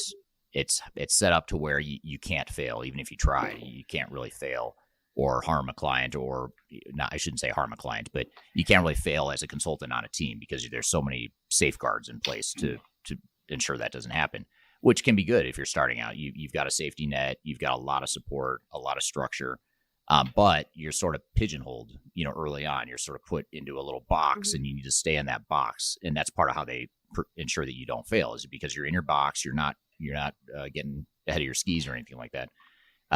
The advantage of working at a smaller firm, or it could be a disadvantage depending on your personality and what you're trying to do. But the advantage, in my opinion, is that a smaller firm is going to have less structure. It's more entrepreneurial, and you get a broader view of consulting. You're not forced into a box, but that can be stressful for some people because they want to be in a box. They want to ease into it. They want the structure. They want the really solid support system. And I don't want to suggest companies like us at Third Stage, we're not supportive. We are supportive, but we just don't have the structure and the, some of that infrastructure that can provide some of that perceived safety. So I think a lot of it comes down to what you want. I mean, and back into what Khalid was saying too, and using his background and my background as an example, you don't have to pick one and stick with it forever. I mean, you might decide, okay, I'll start off at a big firm and then go to a small firm, or vice versa. Do what Khalid did. You could start off at a independent or a smaller firm and then go work for one of the bigger guys. It just really depends on what you do. There's a lot of turnover at the big consulting firms. Most people don't last more than 2 years, which is about what I lasted. And I can say with 100% certainty, if I wasn't doing technology agnostic consulting now, I would not be a consultant right now. I don't know what I'd be doing, but it wouldn't be consulting.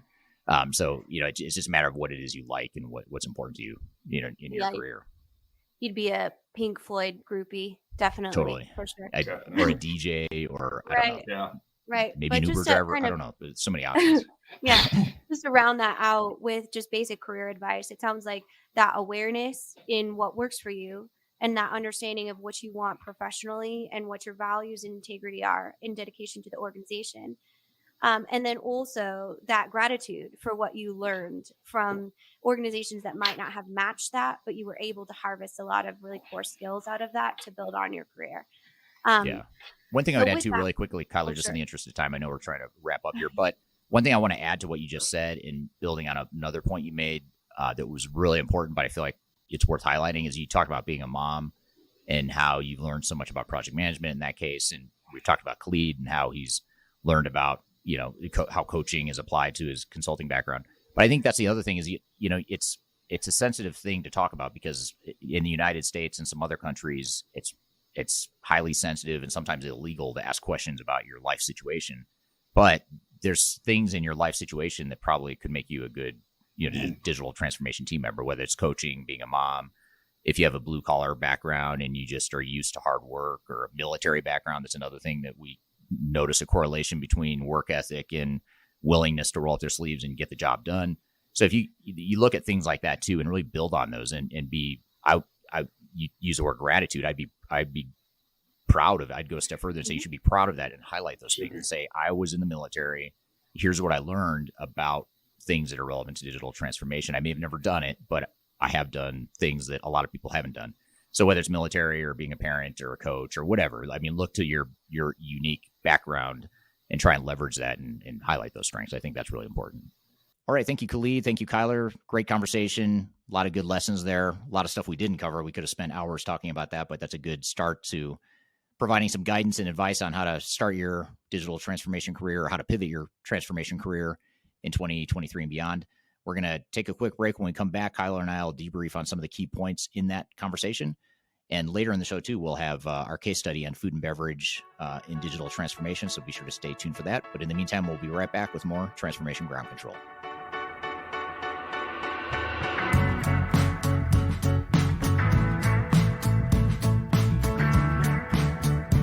If you are aiming for transformation success, turn to Third Stage Consulting Group.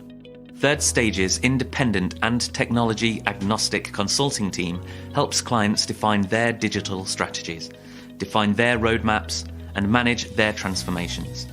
With offices in the US, Europe, and Australia, our team helps the world's most forward-thinking organizations through their transformation pitfalls and risks. If you are embarking on a digital transformation or business change initiative, contact Third Stage Consulting to see how we can help you reach the third stage of transformation success. Learn more about us and download independent reports, videos, and other best practices at thirdstageconsulting.com.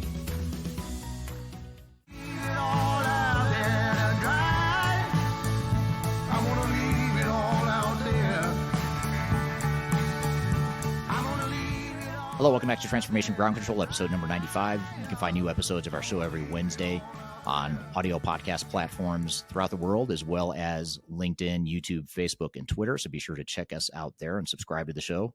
And so, Kyler, we just had you, Khalid, and I were talking about transformation careers. What are some of your takeaways or lessons from that conversation? Well, I mean, I think it's like we said, there really is opportunity for a variety of skill sets. And I think that's a common misconception when it comes to specifically IT consulting, is that you really do need hard technical skills. And I really just feel like it's a beautiful evolution to kind of bring in those communicators, those business analysts, those, different types of focuses into the digital transformation space, because there is a need there.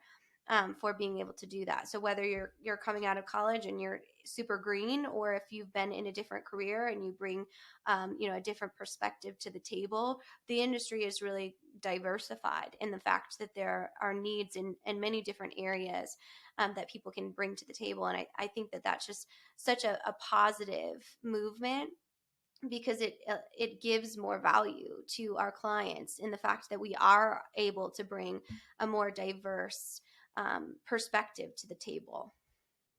Yeah, absolutely. And it's also a reminder that, even though I'm a bit biased and I think the technology independent agnostic model is superior to other models, I mean, the good news is, even if whether you agree or disagree with that statement, there's lots of opportunities in the digital transformation space. I mean, you could be, an internal IT person, you could be part of a transformation team internally, you could be a consultant that helps clients through their digital transformations. You could specialize in the technical aspects of one specific software.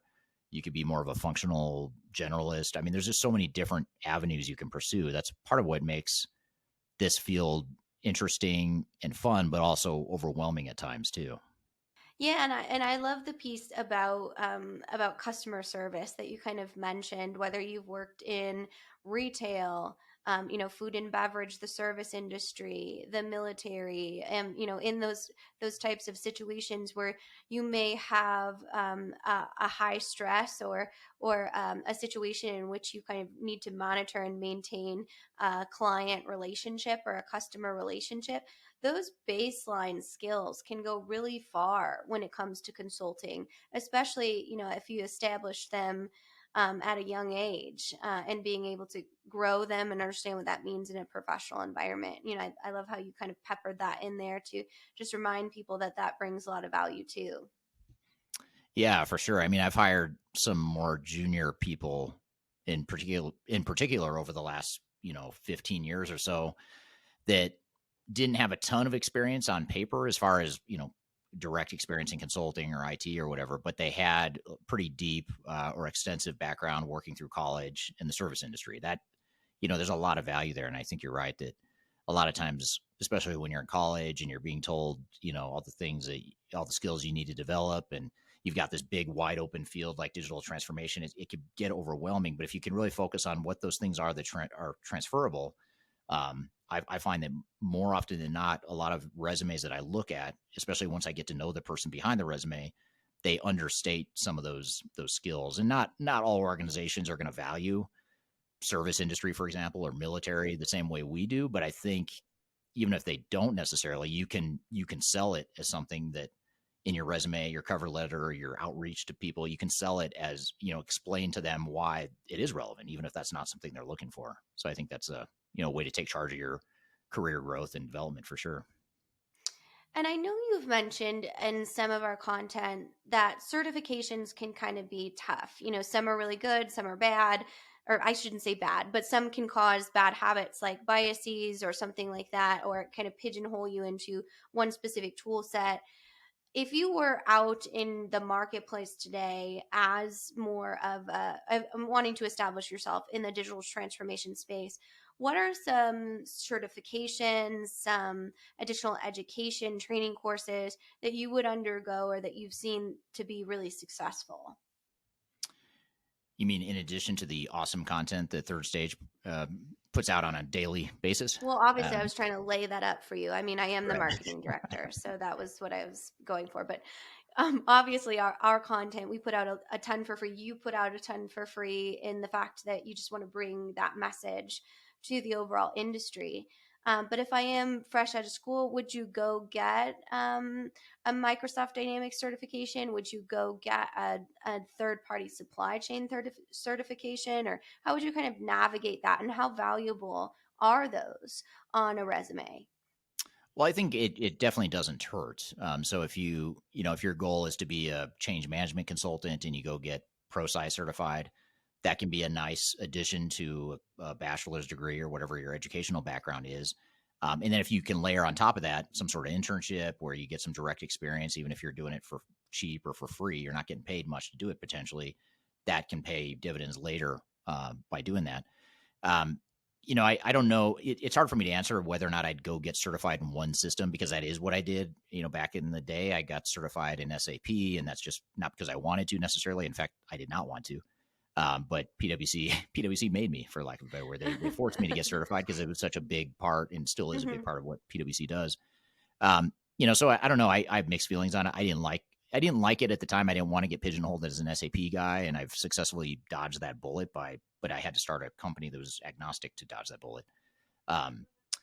But I think on the other hand, having that hands-on experience and really understanding how a specific ERP system works and really understanding the nuts and bolts, that has come, that's been extremely valuable in my career. So I feel like I can just speak to how ERP systems work, even though I'm not certified. It's not an active certification now. Technology's changed quite a bit, and I'm not doing configuration like I used to, or I did at one point. So it does give a good foundation for sure. And if you're a technical person and that's what you want to do, by all means, go get certified or, go learn a certain system. There's a lot of, excuse me, there's a lot of systems out there that have a bright future. SAP is one of them, Microsoft Dynamics, Oracle, Cloud, Oracle NetSuite, a lot of different ones. So I think just maybe carefully choosing which one you focus on. I think that could be an important decision too. And then, of course, supply chain. I think supply chain process improvement, that's an important skill set. So if you can go get certified in Apex or, one of those supply chain based organizations, that could be helpful. So anything you can do to round out your resume is really important. And today's day and age, with all the free content floating around and relatively cheap training courses that are online, I mean, it's easier than ever to get some sort of experience or exposure that you might not have otherwise gotten in college or elsewhere. Yeah, one thing I didn't mention in the hot topics is actually here in the U.S. Northwestern University has waived all standardized testing fee for any technology worker that has recently been laid off. We've kind of seen a large amount of layoffs in the technical field, especially for bigger tech companies. But I think that's something to just, always consider is what you can do to educate yourself. That doesn't have to be a formal education. It doesn't have to be higher education. It doesn't have to break the bank. But the fact is you can be a constant learner and continue to understand kind of what lights you up and what you're passionate about. So that way you can bring that passion into serving clients or serving an organization. Yeah, absolutely. For certain. I think that's a great point. Well, that's good stuff. And one thing we mentioned, or you mentioned in the discussion, that if you are interested in a career at Third Stage in particular, you can email us at work@thirdstage, THIRD stage-consulting.com. And that email goes to our chief operating officer and our recruiting team. And certainly, you can reach out to Kyler and I on LinkedIn if you're looking for advice, or you want to, if you get our attention effectively, we could potentially float your interest to the top of the queue, especially if you're geographically, if you're in one of the regions where we have offices. So if you're in North America, if you're in Australia, Hong Kong, South Africa, certainly Europe, Western Europe, particularly the UK. If you're in any of those regions, that's sort of where we've got a footprint, a physical presence. So if you're in one of those regions, that tends to get our attention more so than some of the ones where we're not yet. But yeah, so feel free to forward on your resume and reach out to us on LinkedIn if you want to connect and learn more about the company. So we'll take a quick break, and we're going to get to our third segment here in just a moment. We're going to play a clip, an interview that you had, Kyler, that's a pretty deep dive into food and beverage. It's a food and beverage case study with one of our clients based out of APAC. We're going to have Wayne Holtham on the show, or in the clip that we play for you, Wayne Holtham, who's been on the show before, but he's the head of our Third Stage APAC office. He's based out of Australia, and he covers the entire Asia Pacific area of our client base, and he's going to talk about a food and beverage case study for one of our clients. So we're going to take a quick break. We'll return with more Transformation Ground Control.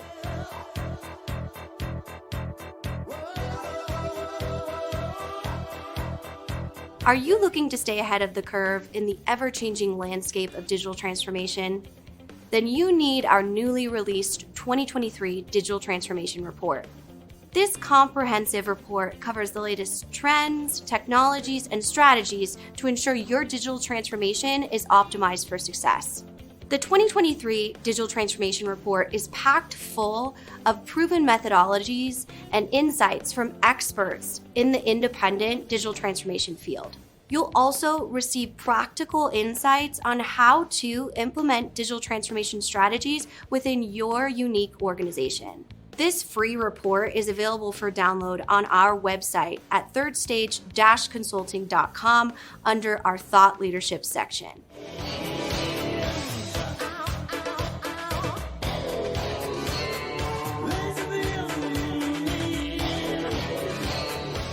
Hello, welcome back to Transformation Ground Control, episode number 95. New episodes every Wednesday on audio podcast platforms, as well as LinkedIn, Facebook, YouTube, and Twitter. Be sure to check us out. And for this last segment, we thought we'd play you a clip of a deep dive case study into food and beverage. It's with one of our clients, or it's regarding one of our clients who will remain nameless in the conversation, but we'll play you this clip to talk about the food and beverage industry and a digital transformation we're helping them through at the moment. So with that, let's go ahead and roll the clip of Kyler, you talking to Wayne Holtham out of our Third Stage APAC office about food and beverage case study. I'll turn it over to you, Wayne, to kind of just give us a little bit of an introduction about your background and your experience within digital transformation, specifically in the food and beverage arena. Thanks, Kyler. It's good to be here, and nice that we can talk about food and beverage. My background, I've probably spent the last 20 odd years in different stages of food and beverage, in the sense that worked as a production manager in a food and beverage manufacturing organisation. In later years, I've consulted and we've delivered different platforms into food and beverage organisations, and been a supplier. So I spent a number of years with suppliers that actually supplied the food and beverage organisations. So supply chain and those sort of things are important, as well as the manufacturing component, the distribution piece that go around what a food and beverage organisation needs to actually be efficient. Absolutely. Well, we're so excited to learn from you today and kind of garner some best practices around food and beverage in digital transformation. Just to test out our chat feature here, if you could just drop in the chat wherever you're viewing, where you're joining us from today. We typically have a pretty global audience, and we always like to see where our audience members are joining us from today. So if you could just pop that in the chat. And Wayne, let's start off with, what are some key nuances or considerations when going through a digital transformation, a software selection, technology implementation, if you are in the food and beverage space? Yeah, it's interesting why food and beverage is slightly different, and the key focus for many food and beverage manufacturers is to be able to look at their supply chains, to be able to base their predicted production based on what's coming in and what they can ship out, and so planning and scheduling and those sort of things are real strong focuses for food and beverage, and I suppose the other driving factor of that is food and beverage is traditionally low margin, so it doesn't attract the really high margin. So you've got to be good at what you do, effective what you do, and make sure that you understand what the cost impacts are by some of the decisions that you make, and that's a real, I suppose, an underlying difference between food and beverage and many other industries. That's a really good point. And speaking of margin and overall budgeting and cost, obviously an ERP implementation is a huge investment for any type of business, specifically food and beverage when we're talking about small to medium-sized businesses as well. So what are some cost considerations that you can utilize when you are in a food and beverage space or environment and considering selecting a new software? Well, I suppose there's the traditional way that people would look at selecting a software, and that is, many used SAP as their platform, and that's one of because it's a finance package, and we would leverage off that finance package. Today, it's probably a little bit different in the sense that we've caught up with the fact that not only have we finances, we have targeted solutions, and so that's a way to be able to get something which is focused and actually cost effective to actually deliver. Whereas, if you try and make something do something that it shouldn't, there's a lot of cost that goes with that. And I think that's where we're starting to see the differences in the food and beverage area, is that they are looking at how they operate, what they need to operate, as against say, well, we've got finance, how do we bolt something on to be able to get our finances to work? And that's that difference. And it obviously is adding up for better outcomes and obviously savings when it comes to what sort of solution you're putting in. Absolutely. I think that makes a lot of sense. When you're looking at specifically a food and beverage system, you mentioned SAP, which obviously SAP S/4HANA is a global, very complex system. What are some other specific systems or even applications that you've seen that are specific to the food and beverage industry? Yeah, we've just been through actually an evaluation exercise for two clients that are in the food and beverage, different sectors of the food and beverage, but and two that came to be high profile and really had good coverage of the requirements. Was Info M3 is one of those that's a well credentialed solution. Pronto is another one that is actually, it's an Australian based ERP that covers lots of industries, but it really supports food and beverage well, and it has a footprint in the US, so it is sold and used by clients in the US. So it's a global footprint, but it's actually an Australian software provider, which is rare. That's great. Well, you always have to be loyal to your local countrymen, right? Yeah. Well, when they provide a good product, you don't mind, but I like to be fairly. If it's a bad product, I wouldn't mention it. So. Oh no, absolutely. That agnostic runs deep within Yes. you, Wayne. Absolutely. So another kind of interesting piece that we've seen specifically in emerging technology with food and beverage is just the challenges in energy and supply chain.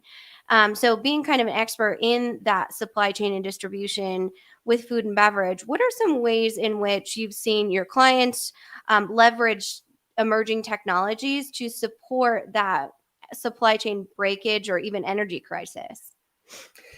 I suppose there's two areas to it. In that there's the energy area, which is how do we actually produce for the cheapest cost, and obviously we use a lot of energy when we are producing and manufacturing, and so we want to be able to make sure that what we are saying we are going to produce, we are producing as such. We don't want holdups and we don't want delays, because that just adds to the cost of what we're producing. So energy, things like gas, LPG, a lot of those feed energy costs are rising rapidly here in Australia, and my understanding is across the globe.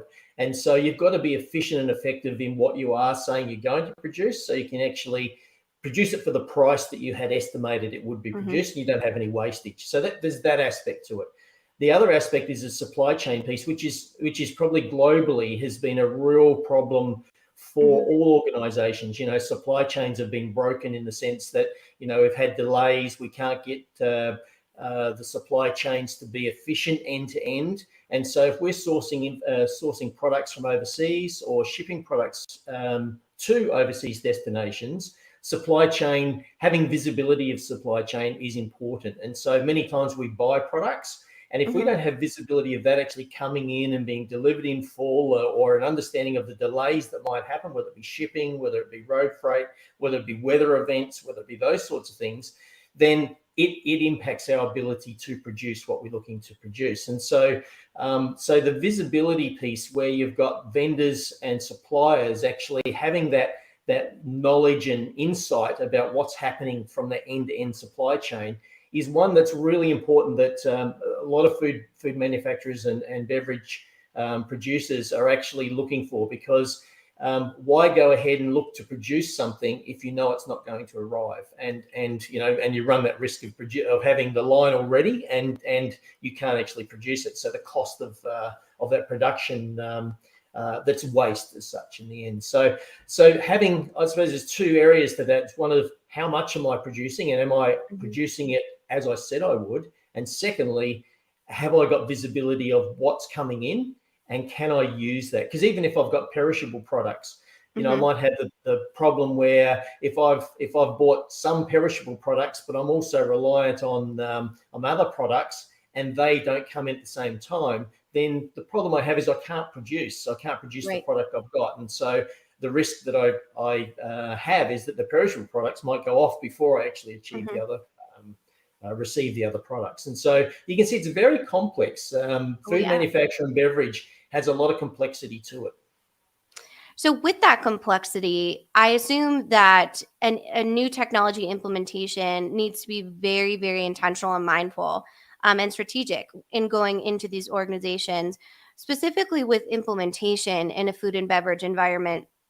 And you mentioning those margins are not huge. So any sort of disruption to the business is obviously going to cost a lot of money and wasted revenue. So what are some tactics that you can actually use during implementation to make sure that you're hitting all of these complexities and you're not losing any money in any sort of breakage in go live?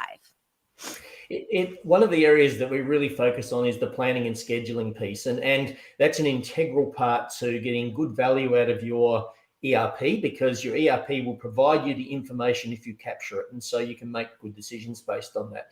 So the one of the key areas that we look at is how I can actually widen my window of understanding what's coming to me, what I'm going to produce, what people want to buy from me, so my demand.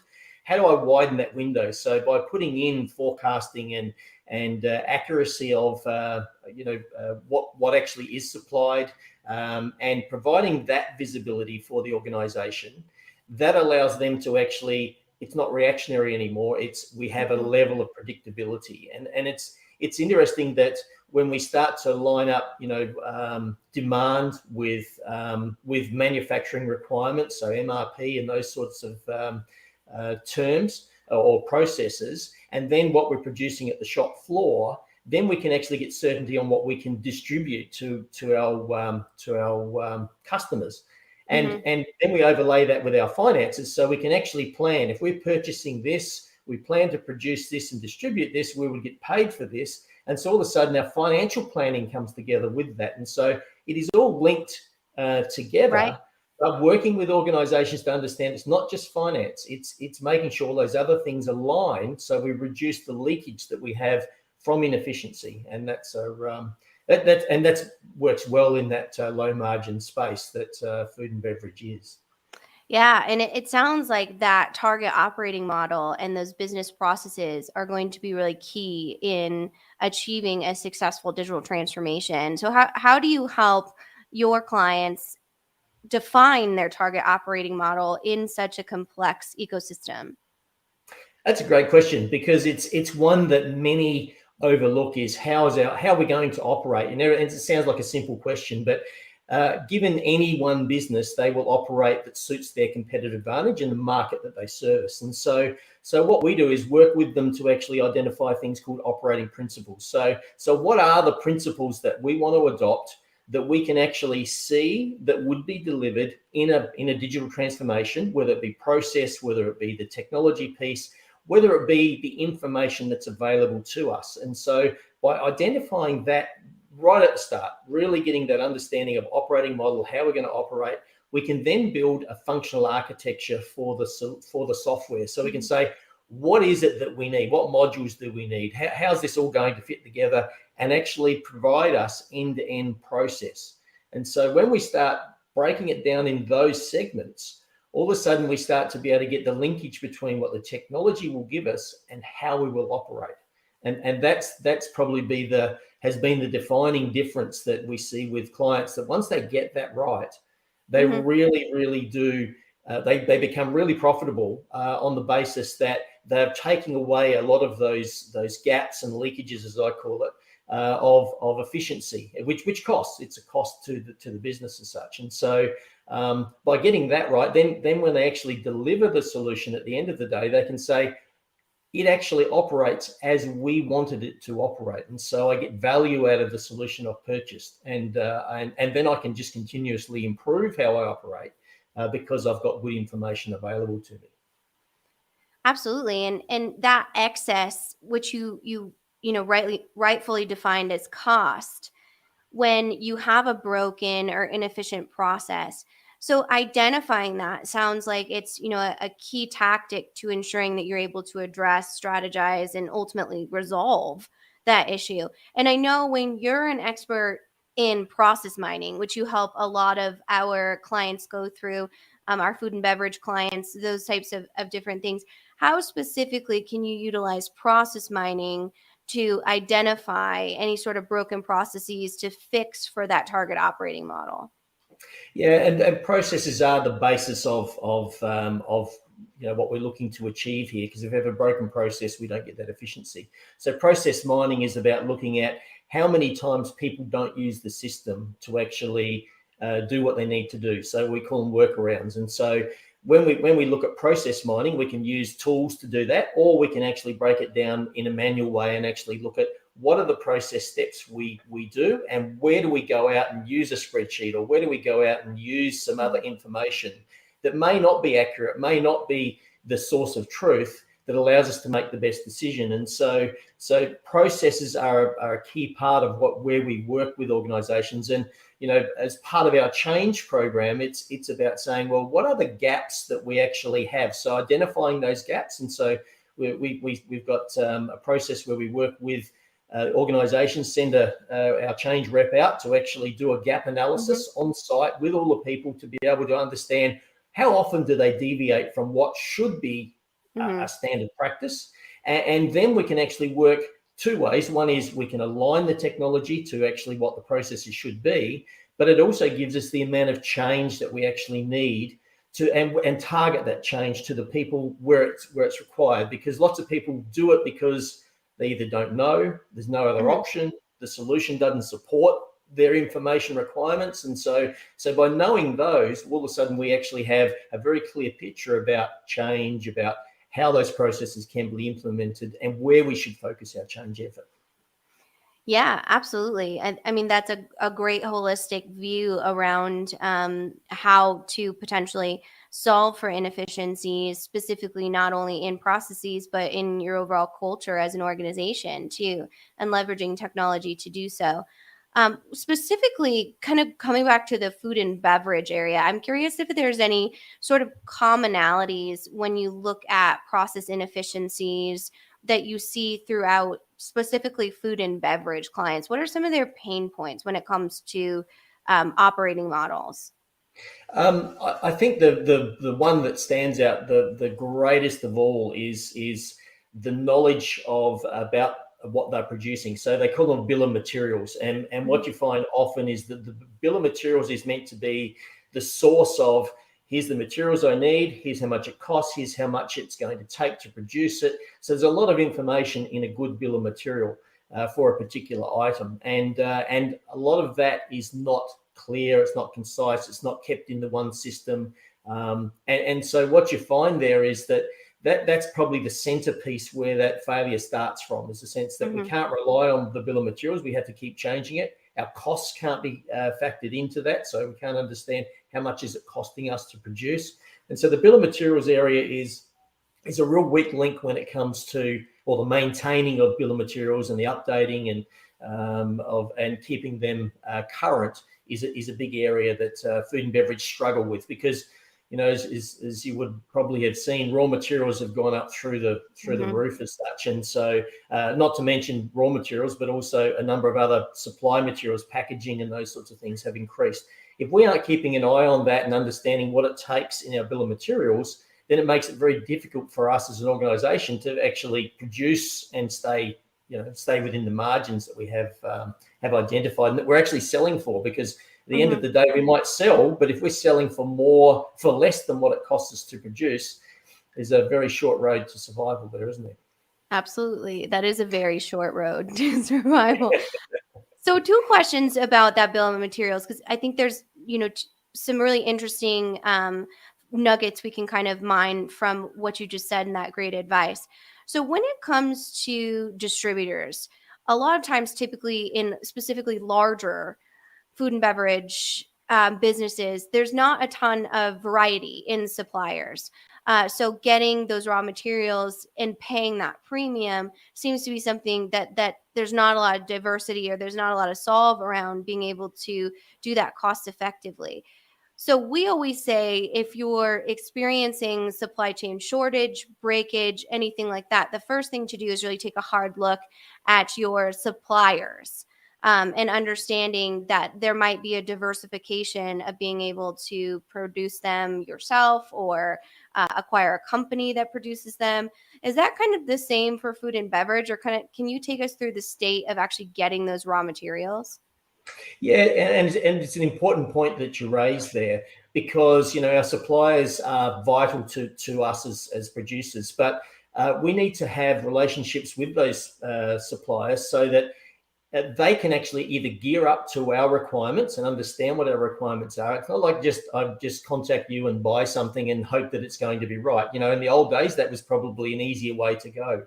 But these days, it's a lot more complex, and there's a lot more components that go into it. And so building long-term relationships where you've got a supply window, here's how much we produce a year, so we're going to need this much product. Do you think you could do that? And you adjust prices on that sort of basis, so that you're actually buying on a quantity level over a period of time, as a lot level, which is pretty unpredictable as such, because someone else might come and buy that lot before you get there, and that's where some of the supply chain issues come from. So it's taking that step back and looking at how do we actually get certainty or predictability in our relationships with not only our customers but also with our suppliers, and that can provide that ability to be able to help them gear up, so prices can go down because they're scaled to actually suit what our requirements are.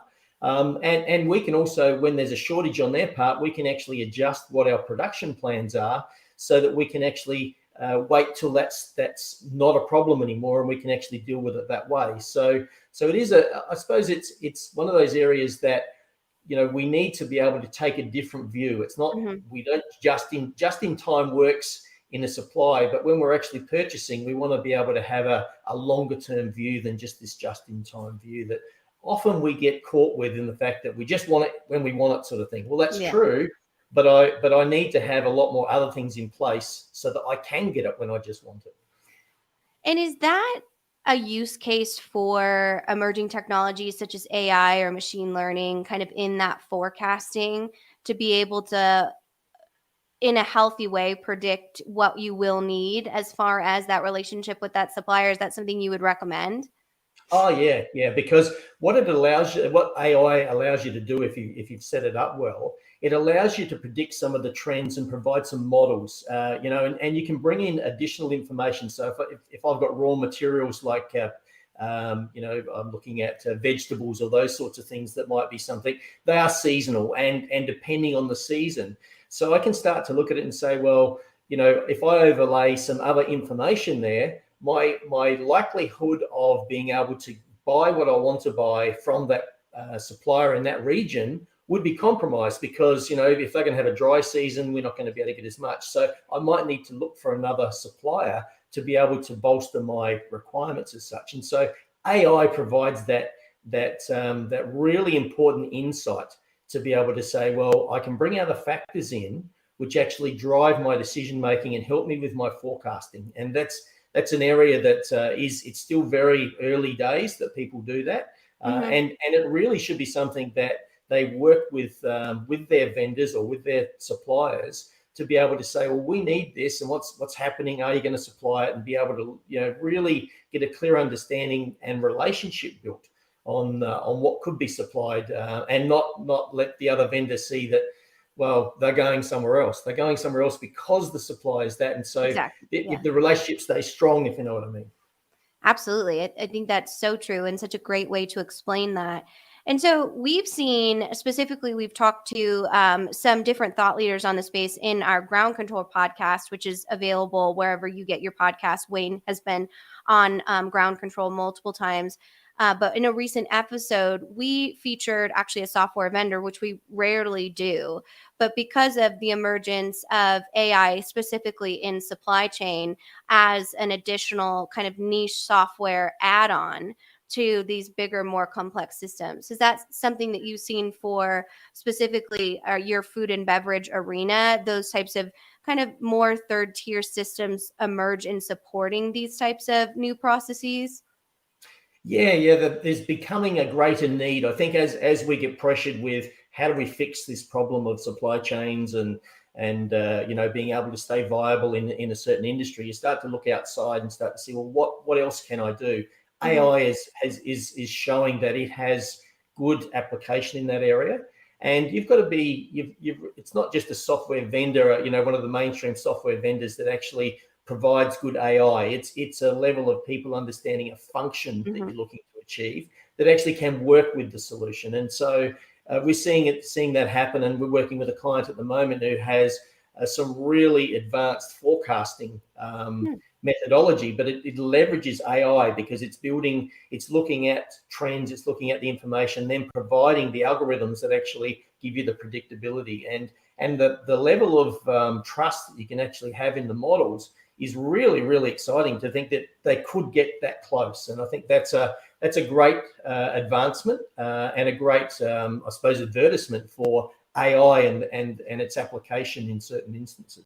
We're here listening to a clip of Kyler and Wayne from Third Stage Consulting talking about a food and beverage case study. We're going to take a quick break and we'll continue the conversation when we return. You're listening to Transformation Ground Control.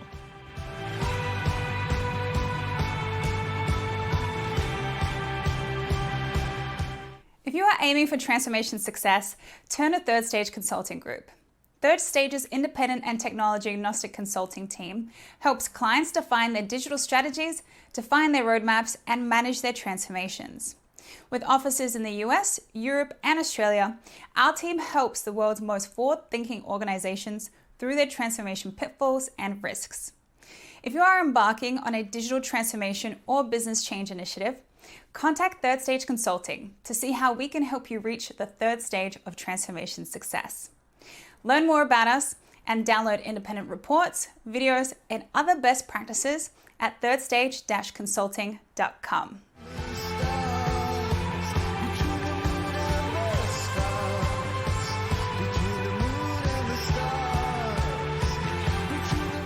Hello, welcome back to Transformation Ground Control, episode number 95. We're here playing you a clip of a food and beverage case study discussion between Kyler and Wayne Holtham out of Third Stage APAC.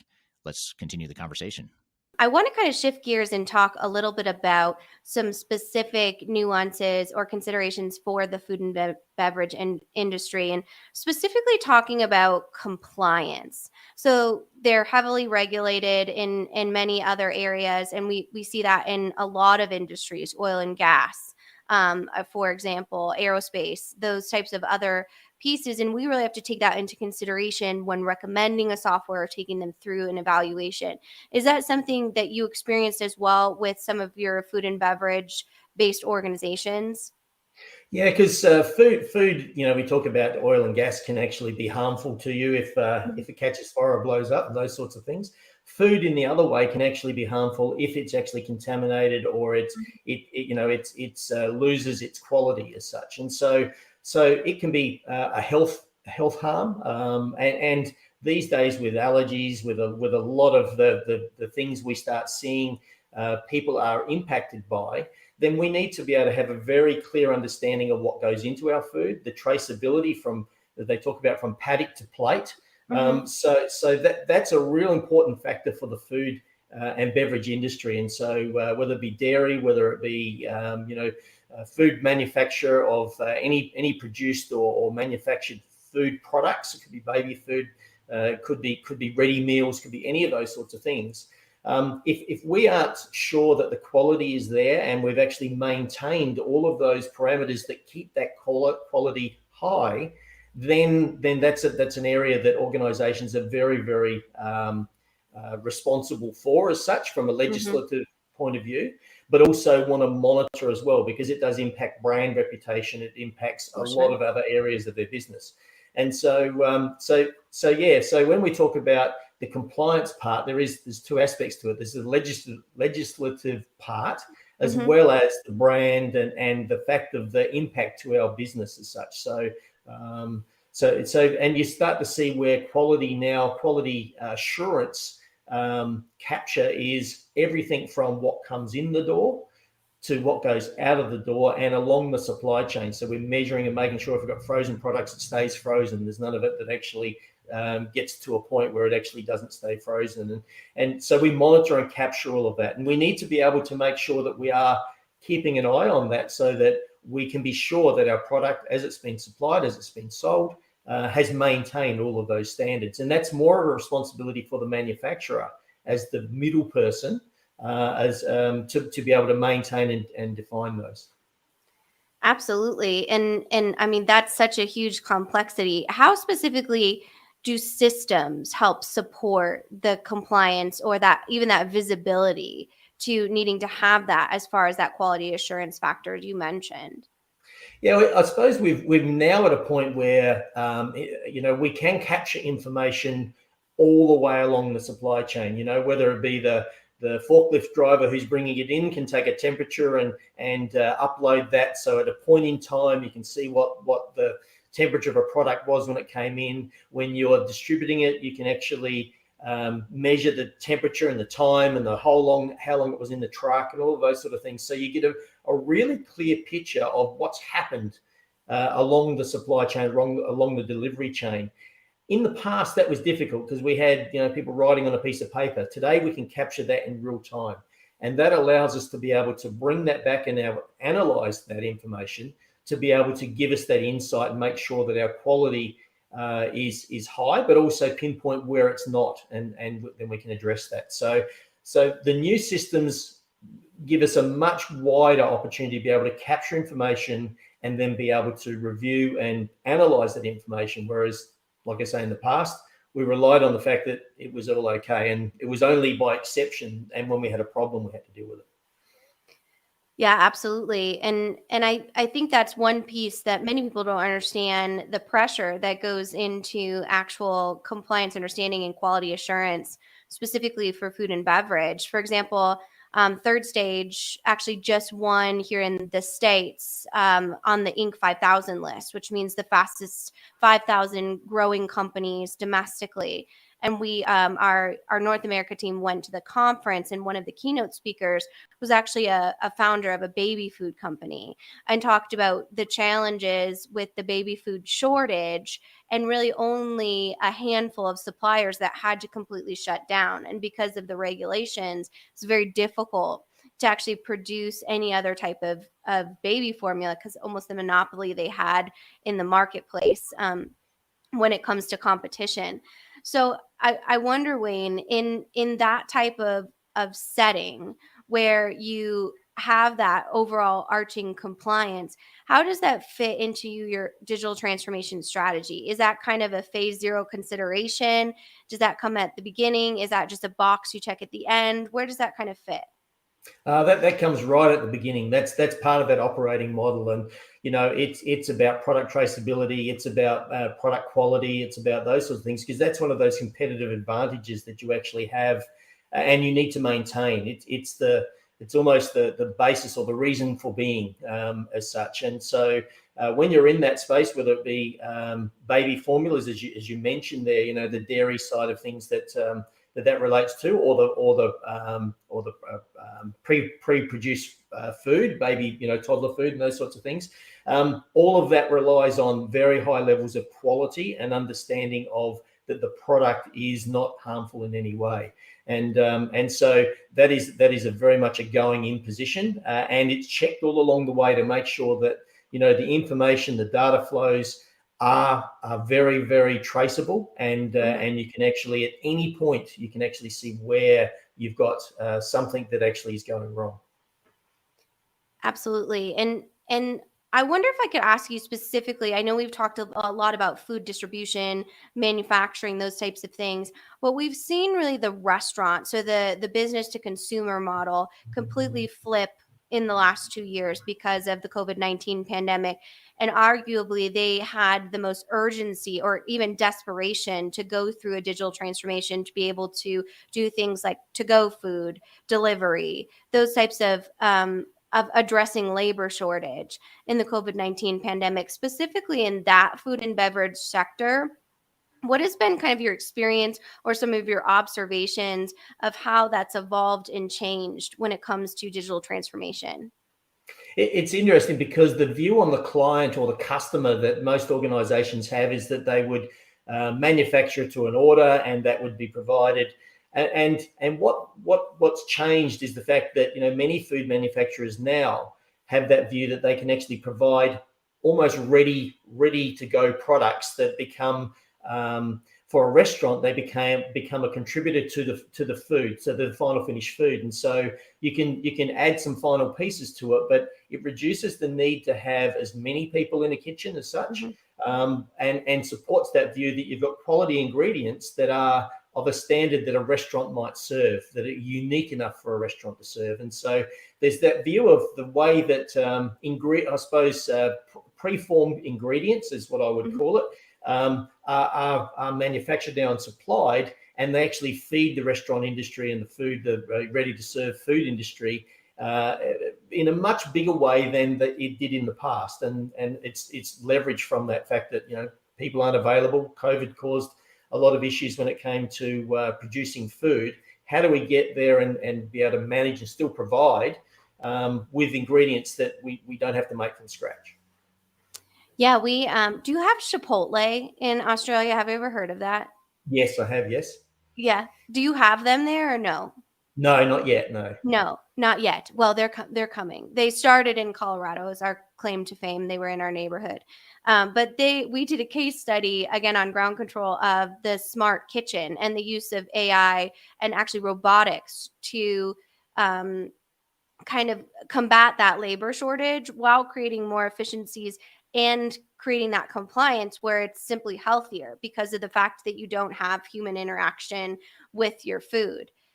So do you feel like just like smart manufacturing floors we talk about are the future, do you think smart kitchens would be the future for food and beverage as an emerging technology?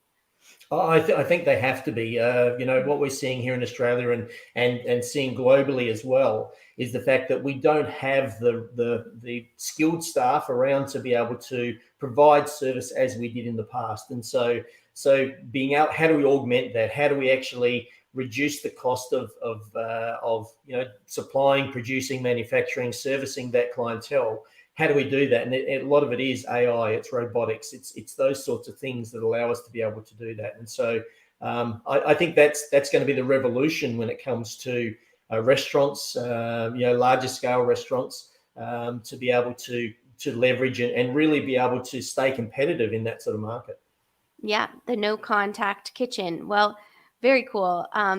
As I ask all of my burning, trending questions, I want to give you some time to kind of take our audience through some of the case studies that you've been working with in the food and beverage industry, specifically within software selection and implementation.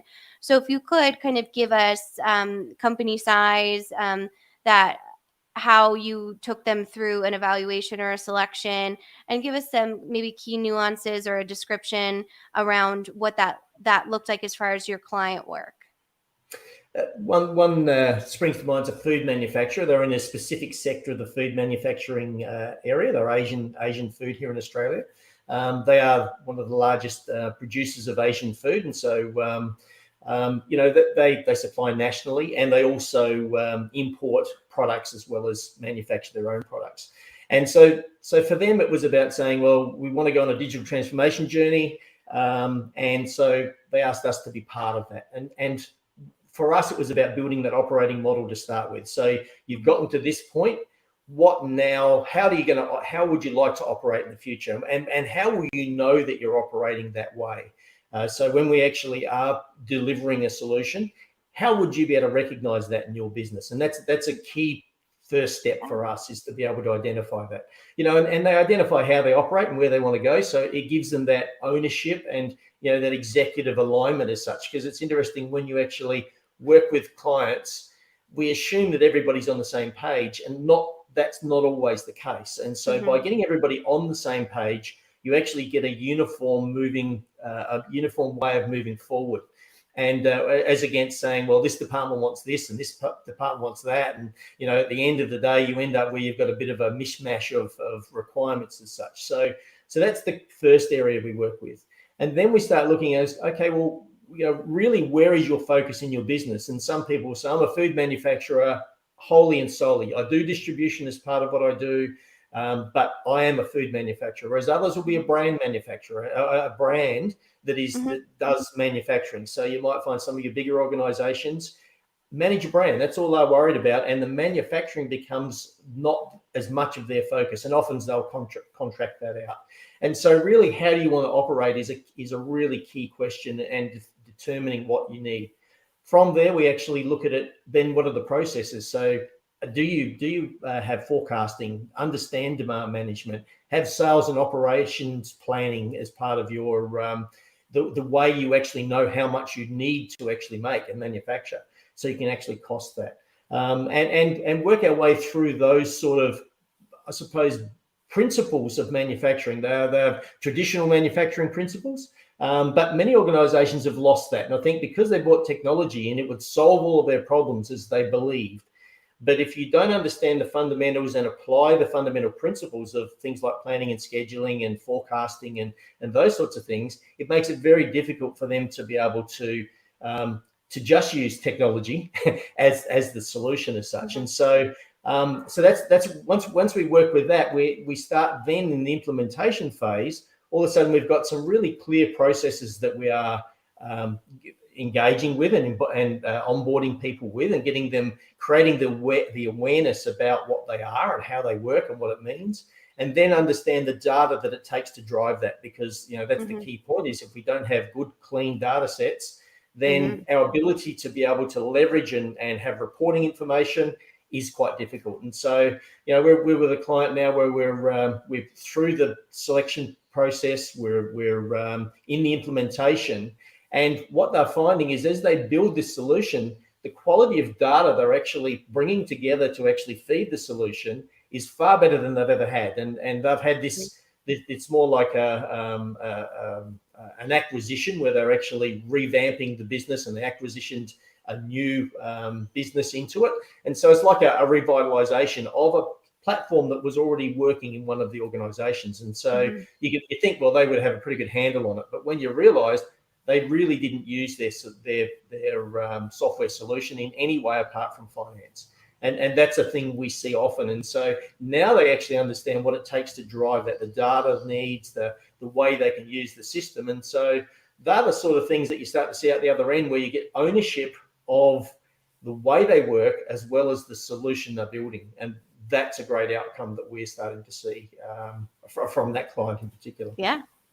That's fantastic. I mean, what a great success story. I mean, you hit on so many things there when it comes to executive alignment, mergers and acquisitions, a complete, rebuild of processes. That sounds like a lot of change. Can you talk a little bit about change management or anything you might have experienced when it comes to resistance, or how does a business go through that amount of change, even if they have the best intentions to be better? There must be some shifting and a little bit of just overall transition in all of those kind of new processes. Yeah, I suppose we start back at the basics, that the reason people don't do what they do is because they probably don't know any better. And there's no bad thinking in that. It's just the fact that from their knowledge and the decisions they make, that's what they have. So for us, it's about taking them on the journey of, what is it that these processes are? What are and understand the why piece. And so awareness and education. And then we also overlay, well, here's how the solution works, or the system would work to actually do this. And for them, the why becomes, that makes sense to me. Now I'm on the journey of change. And so for us, then we steward them all the way through the change process, with us providing information, support, that leadership, that knowledge that they are looking for as they keep growing their knowledge about it. And so they become the change champions themselves, and they are supported by us, which is a small team, to be able to help them understand, well, if I did this, what does that mean? That interpretation piece. And so when it gets to the end of the solution, they own that solution. They see us as being, well, you guys helped us along the way. But it's funny how they take that ownership, because they really know and understand their business far better than we ever will. But we can provide that objectivity of questioning, and here's what processes are, and we can sort of pinpoint where maybe their gaps are, and focus them on those areas. And that's essentially our change process. And we have task force, we call it, and those task force go in and they really start to earn the knowledge and learn that area of their business intimately. And that's strong, because it stays with the business. It doesn't walk out the door. Yeah, that's such a great approach, and that empowerment of understanding you have this new process, and it might be different, but having the ability to kind of have those results of clean data, of clean forecasting, all of those different pieces to showcase people is really, really powerful, most certainly. So, that sounds like an unbelievable case study, and well done to the Third Stage APAC team and to the client and our vendor partners all involved in that project. And we can't wait to hear more about it. So if you have a food and beverage client come to you and you're kind of in the first stages of conversations, what are some first steps that you recommend that they take to ensure that they're really ready for a digital transformation, or to start to engage with a partner like Third Stage? It's interesting because each client is different in where they are on their journey. And just going back to that previous case study, the executive had gotten together and identified the requirements or the things that they would have liked from the system as such, or from an ERP if they put it in. And so for us, we started to look at what they actually had, because some of the work the thinking that already put in place is quite valuable for us to be able to look at where they are, how far along the journey they are. If they're very high level and we just wanted to solve the world problems, then your approach is different. Whereas if they've actually got some good thinking in there, then we start to leverage that thinking and start to then work with them about building that operating model and building those, the functional design of what they might be looking at in the solution as such, and what level of change it might mean to their business, and where they might see the benefits of the business. Because we always look at, how do I realize the benefits? I need to know that before I actually spend the money, not after I've spent the money. And that's it's not a software practice that vendors like to consider. Whereas for us, that's one of those things. If I'm going to spend, I want to see where that return investment actually is going to come from, not a theoretical belief of where it might come from. And so that's usually where we start, is those sorts of things, because that gets everybody engaged on the one page sort of thing. They understand what they might be getting out of this, why they're doing it, and what the benefits might be. Yeah, that unified strategic alignment is certainly important. And then also understanding, I think you hit on something that's very important, especially in more niche industries where you do have a lot of complexities, is just understanding that professional skepticism when it comes to vendors and what their sort of agenda is. That doesn't have to be a negative thing. They just have a specific job, and it might not be to completely attach to the organization's actual business value goals. So I think that's a really great point as well. Yeah, and it's interesting. One of the interesting side things that comes out of doing the approach well is you actually get vendors to actually, if they really want to supply the solution, they become very engaged and very involved and want to be part of it.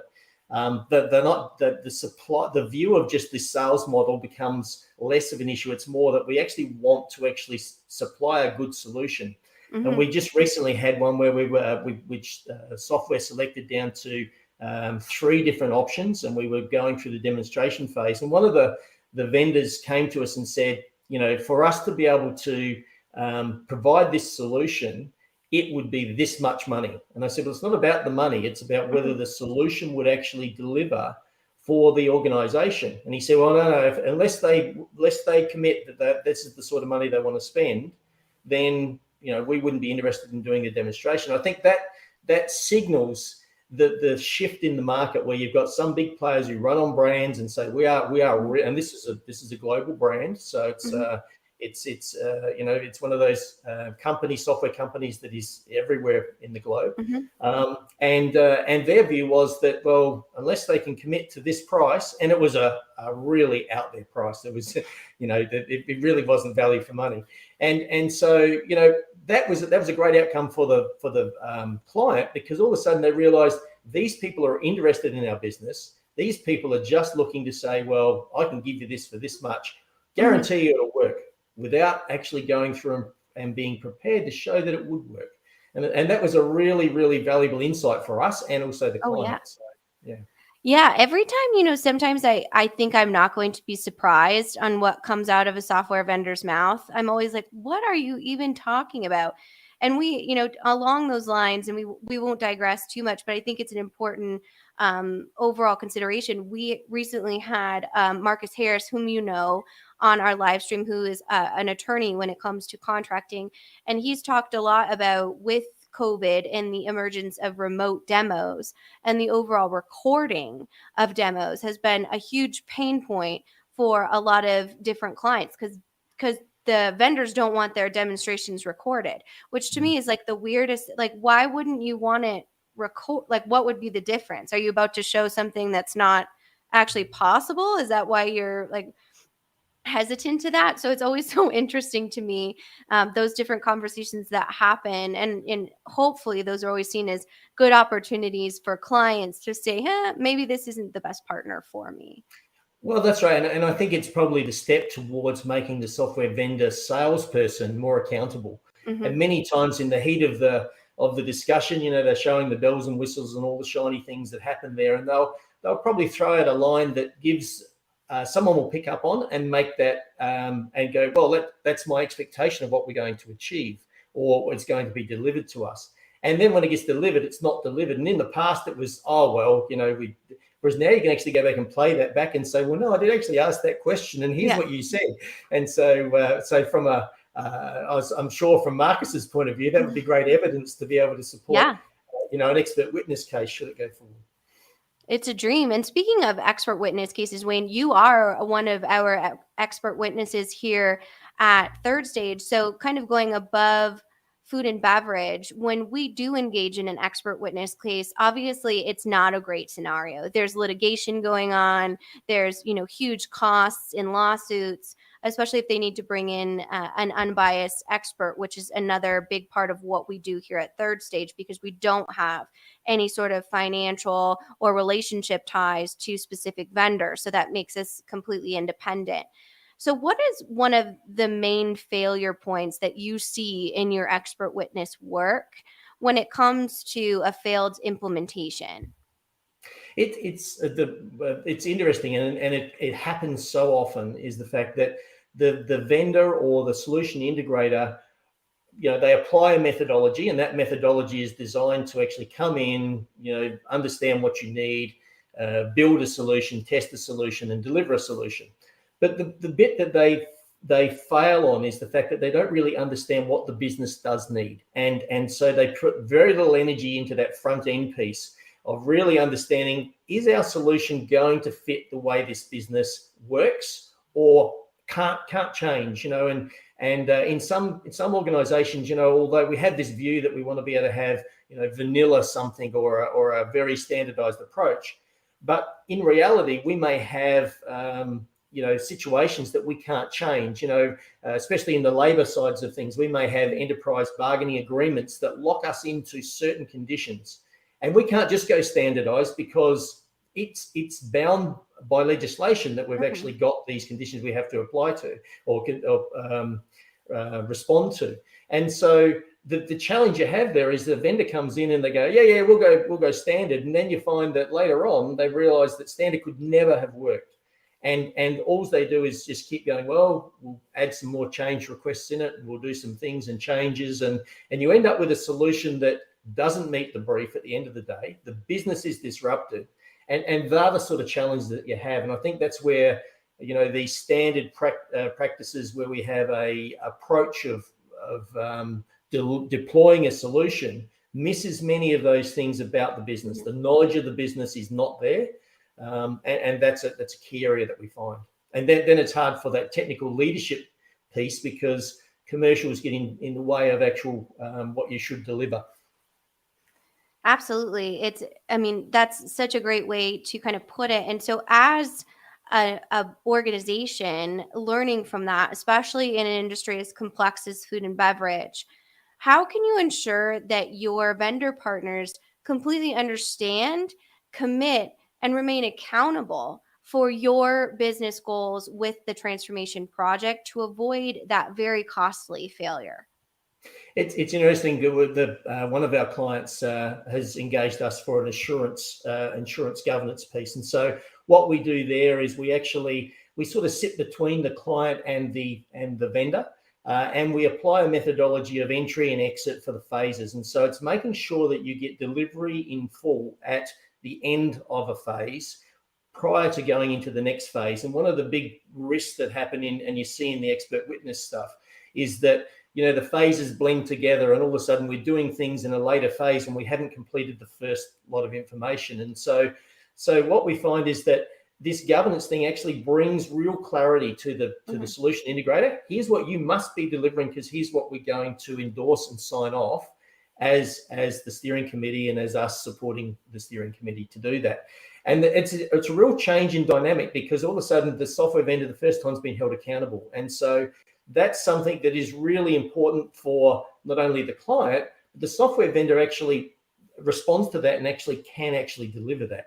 Where they're not held accountable, that's one of the challenges where they feel, well, we can just keep the clock ticking, and we'll get to the end, and what we don't, we'll just add an extra change request in to actually solve that problem. And so that assurance piece or methodology that we apply really brings that accountability, and also back to the organization as well, because if they were meant to provide information to the vendor and haven't, then that accountability is also quite clear. And so it's a level of responsibility that's there, not just washed over and dealt with later sort of thing. So that's an important one that we see benefits from when we support implementations. Yeah, the quality assurance is, I always like to explain to it as it's almost like an insurance policy for your overall digital transformation. You wouldn't drive your car down the street without insurance because that's a huge risk for the driver and other people just in society in general. And it's kind of the same piece with quality assurance and risk mitigation. And I would assume, and again, you're the expert, so correct me if I'm wrong here, there is a heightened level of risk when you are in a food and beverage and high pressure entity where you have low margins, you have perishable foods. That must be more important or a higher need for quality insurance. Oh, very much. And also the risk to disruption. So if you have a disruption in your supply chain when you have deployed, that becomes a huge risk for an organization. So if you don't get it right and everything doesn't work on the day, then the business can actually really suffer, because they can't produce, they can't supply. There's so many factors that actually impact their ability to stay viable and solvent in those situations. So it is a big one. And when you talk about assurance, it's interesting. You see some providers provide assurance, but they don't really provide assurance as we talk about it. They provide a governance where they might review some documents and that sort of thing. They don't actually work with the client and the vendor to actually hold them to account. And I think that's the difference we talk about with assurance. I see big projects fail where they've had a number of different consulting firms being the assurance partner as such, and yet it still failed. And you go, well, how could it have failed if we'd applied a methodology that actually and we'd actually gone to the effort of putting an assurance partner in? How did it still fail? And that's often you start to see that they never pulled those things up. They let things happen. They were very third stage, or I won't say third stage, because third stage actually monitors it, but they keep an arm's length to the project. And I don't think you can actually keep an arm's length when you are providing assurance and governance. You need to be in there and part of that whole steering committee, the governance piece, understanding the deliverables and making sure that you've actually got oversight of that. And that's where you get good governance. Absolutely. And to the third stage piece of it, it's that independence, because there's only one goal and one engagement with independent consultants, and that is the full accountability to the success of the client's project. There's no other financial agenda in selling software, in working with a specific system integrator. And I think that's the biggest piece that we've seen a huge emergence in just our clients' desire for that independent program assurance, because there's so much happening in that complexities. And again, so many competing agendas. Having that one North Star that's able to speak the language, understand, the red flags that come with a very expensive and risky implementation. And then also just be that coach, that digital transformation coach of, how are we going to get to that target operating model? How are we going to get that really clean data that's going to benefit and maximize our business value? And having that advocate is really what we've seen as an emergence. And that's why we've grown so fast, because it's just not something that the marketplace has ever really had within it. It's fallen on organizations to provide that, to your point. And you don't know what you don't know, right? When you build a house, usually you wouldn't have a general contractor do the plumbing, because that's just not their expertise. And the plumber doesn't care if you sell the house, right? So there needs to be someone involved in that to ensure that business goals are actually being achieved, and they're able to navigate that narrative that isn't so incredibly complex, especially within the food and beverage community. Yeah, and you've summed that up so well, because that is one of the things, I think, that independence piece, where I can rely on what I'm hearing without knowing it's biased, or knowing that I'm training someone in actually my business along the way. The one thing that we do bring is that expertise and that knowledge, which is important, because if you've been down that road before, and the expert witness stuff helps with this, in the sense that you can actually provide that leadership and knowledge and I call it interpretation. When something happens, what does that actually mean? What's the consequence of that? And unpacking that for organizations is a really important step for them to be able to understand what decision they should make. All right. Thank you, Kyler and Wayne. Thanks for playing that clip, or being part of that clip that we could now repurpose on this podcast. So thank you for doing that. We've got a few things we're going to unpack and talk about, but first we're going to take a quick break. You're listening to Transformation Ground Control.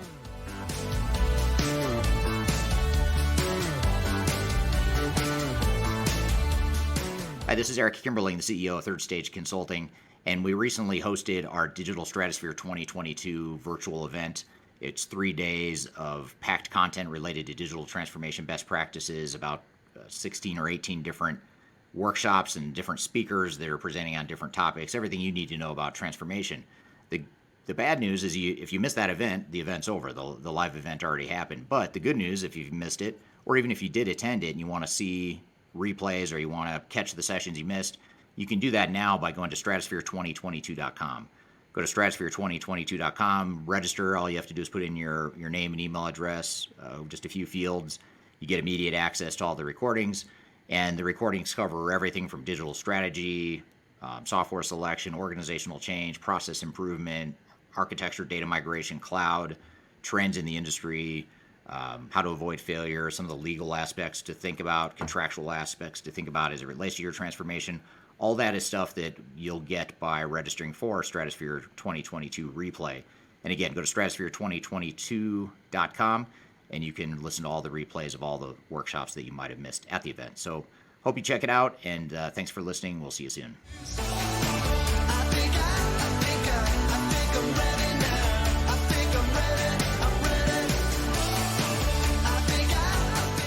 Hello, welcome back to Transformation Ground Control, episode number 95. My name's Eric Kimberling here with Khalid, Cheatham, and we just had Wayne Holtham on the show, and we played this clip of you interviewing Wayne Holtham that you did recently. What were some of your takeaways from that conversation, Kyler? Well, I always learn so much from Wayne every single time I talk to him. I really, truly do. I keep waiting for the day where I'm like, oh, yeah, you've said that before. But no, he never does that. He always brings such a wealth of knowledge and is so eloquent in the way that he teaches us about specific industries. And the thing that is so interesting about food and beverage specifically is just the complexities that you don't really consider in a lot of other, say, mainstream, if you will, manufacturing, if that's even a thing anymore.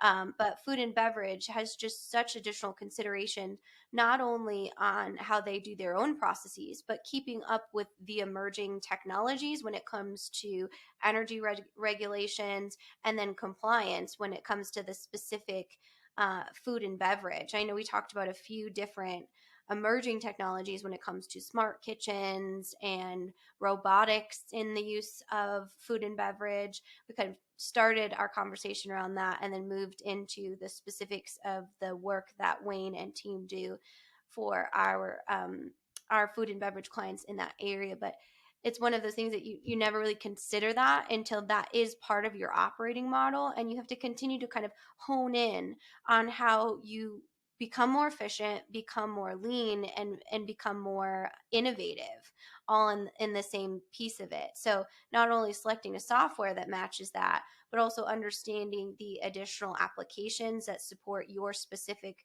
food and beverage distribution, food and beverage manufacturing, all kinds of different pieces in there. So it's a very complex industry, and it really does take kind of that specialist to walk you through all of the nuances of what that means as far as enterprise supportive technology. Yeah, there's just so many complexities. I mean, you've got traceability, regulatory issues.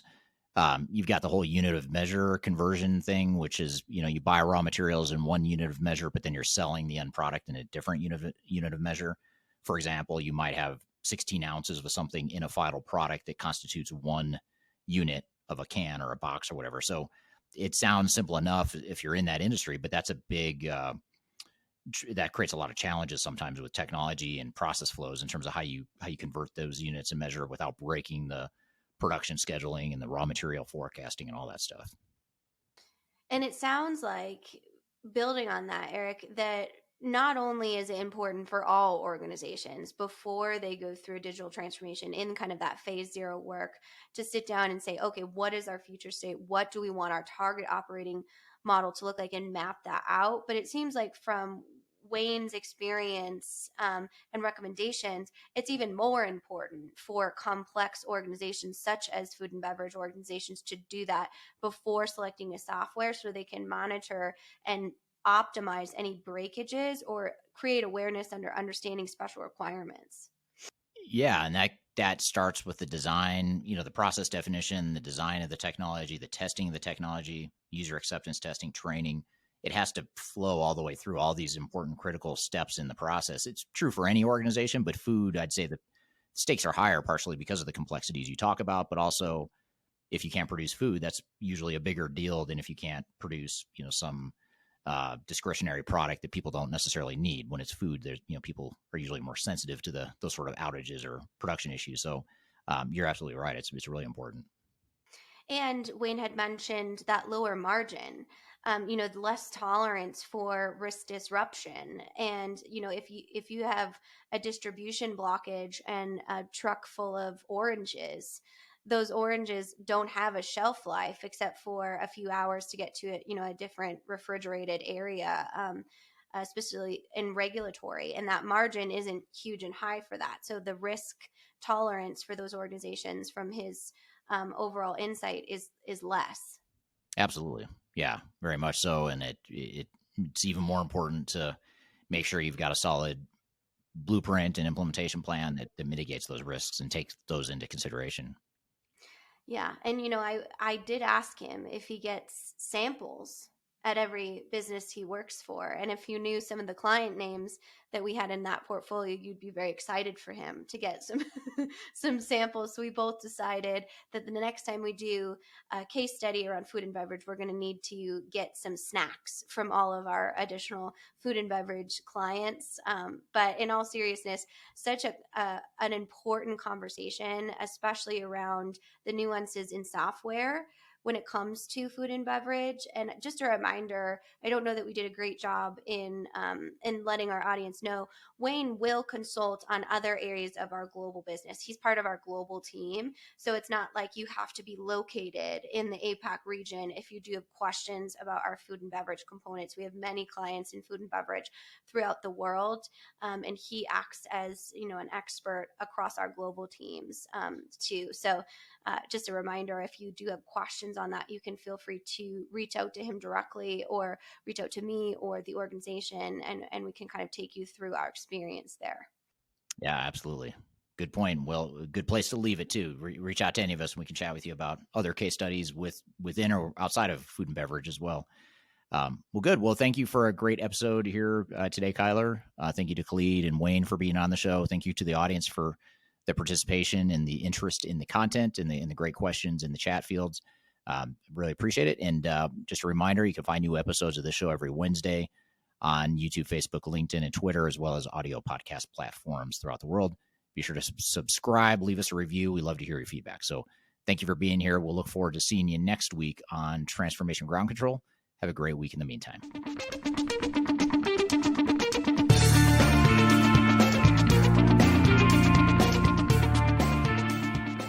I said episodes plural. I think that's right. I actually didn't even notice, so I would say it was fine. Nice. That's what I like to hear. You have options to work with here, Cassie. You're welcome. That's what we do. We're here to make your life easier. Flexible. Okay. Let me try that again.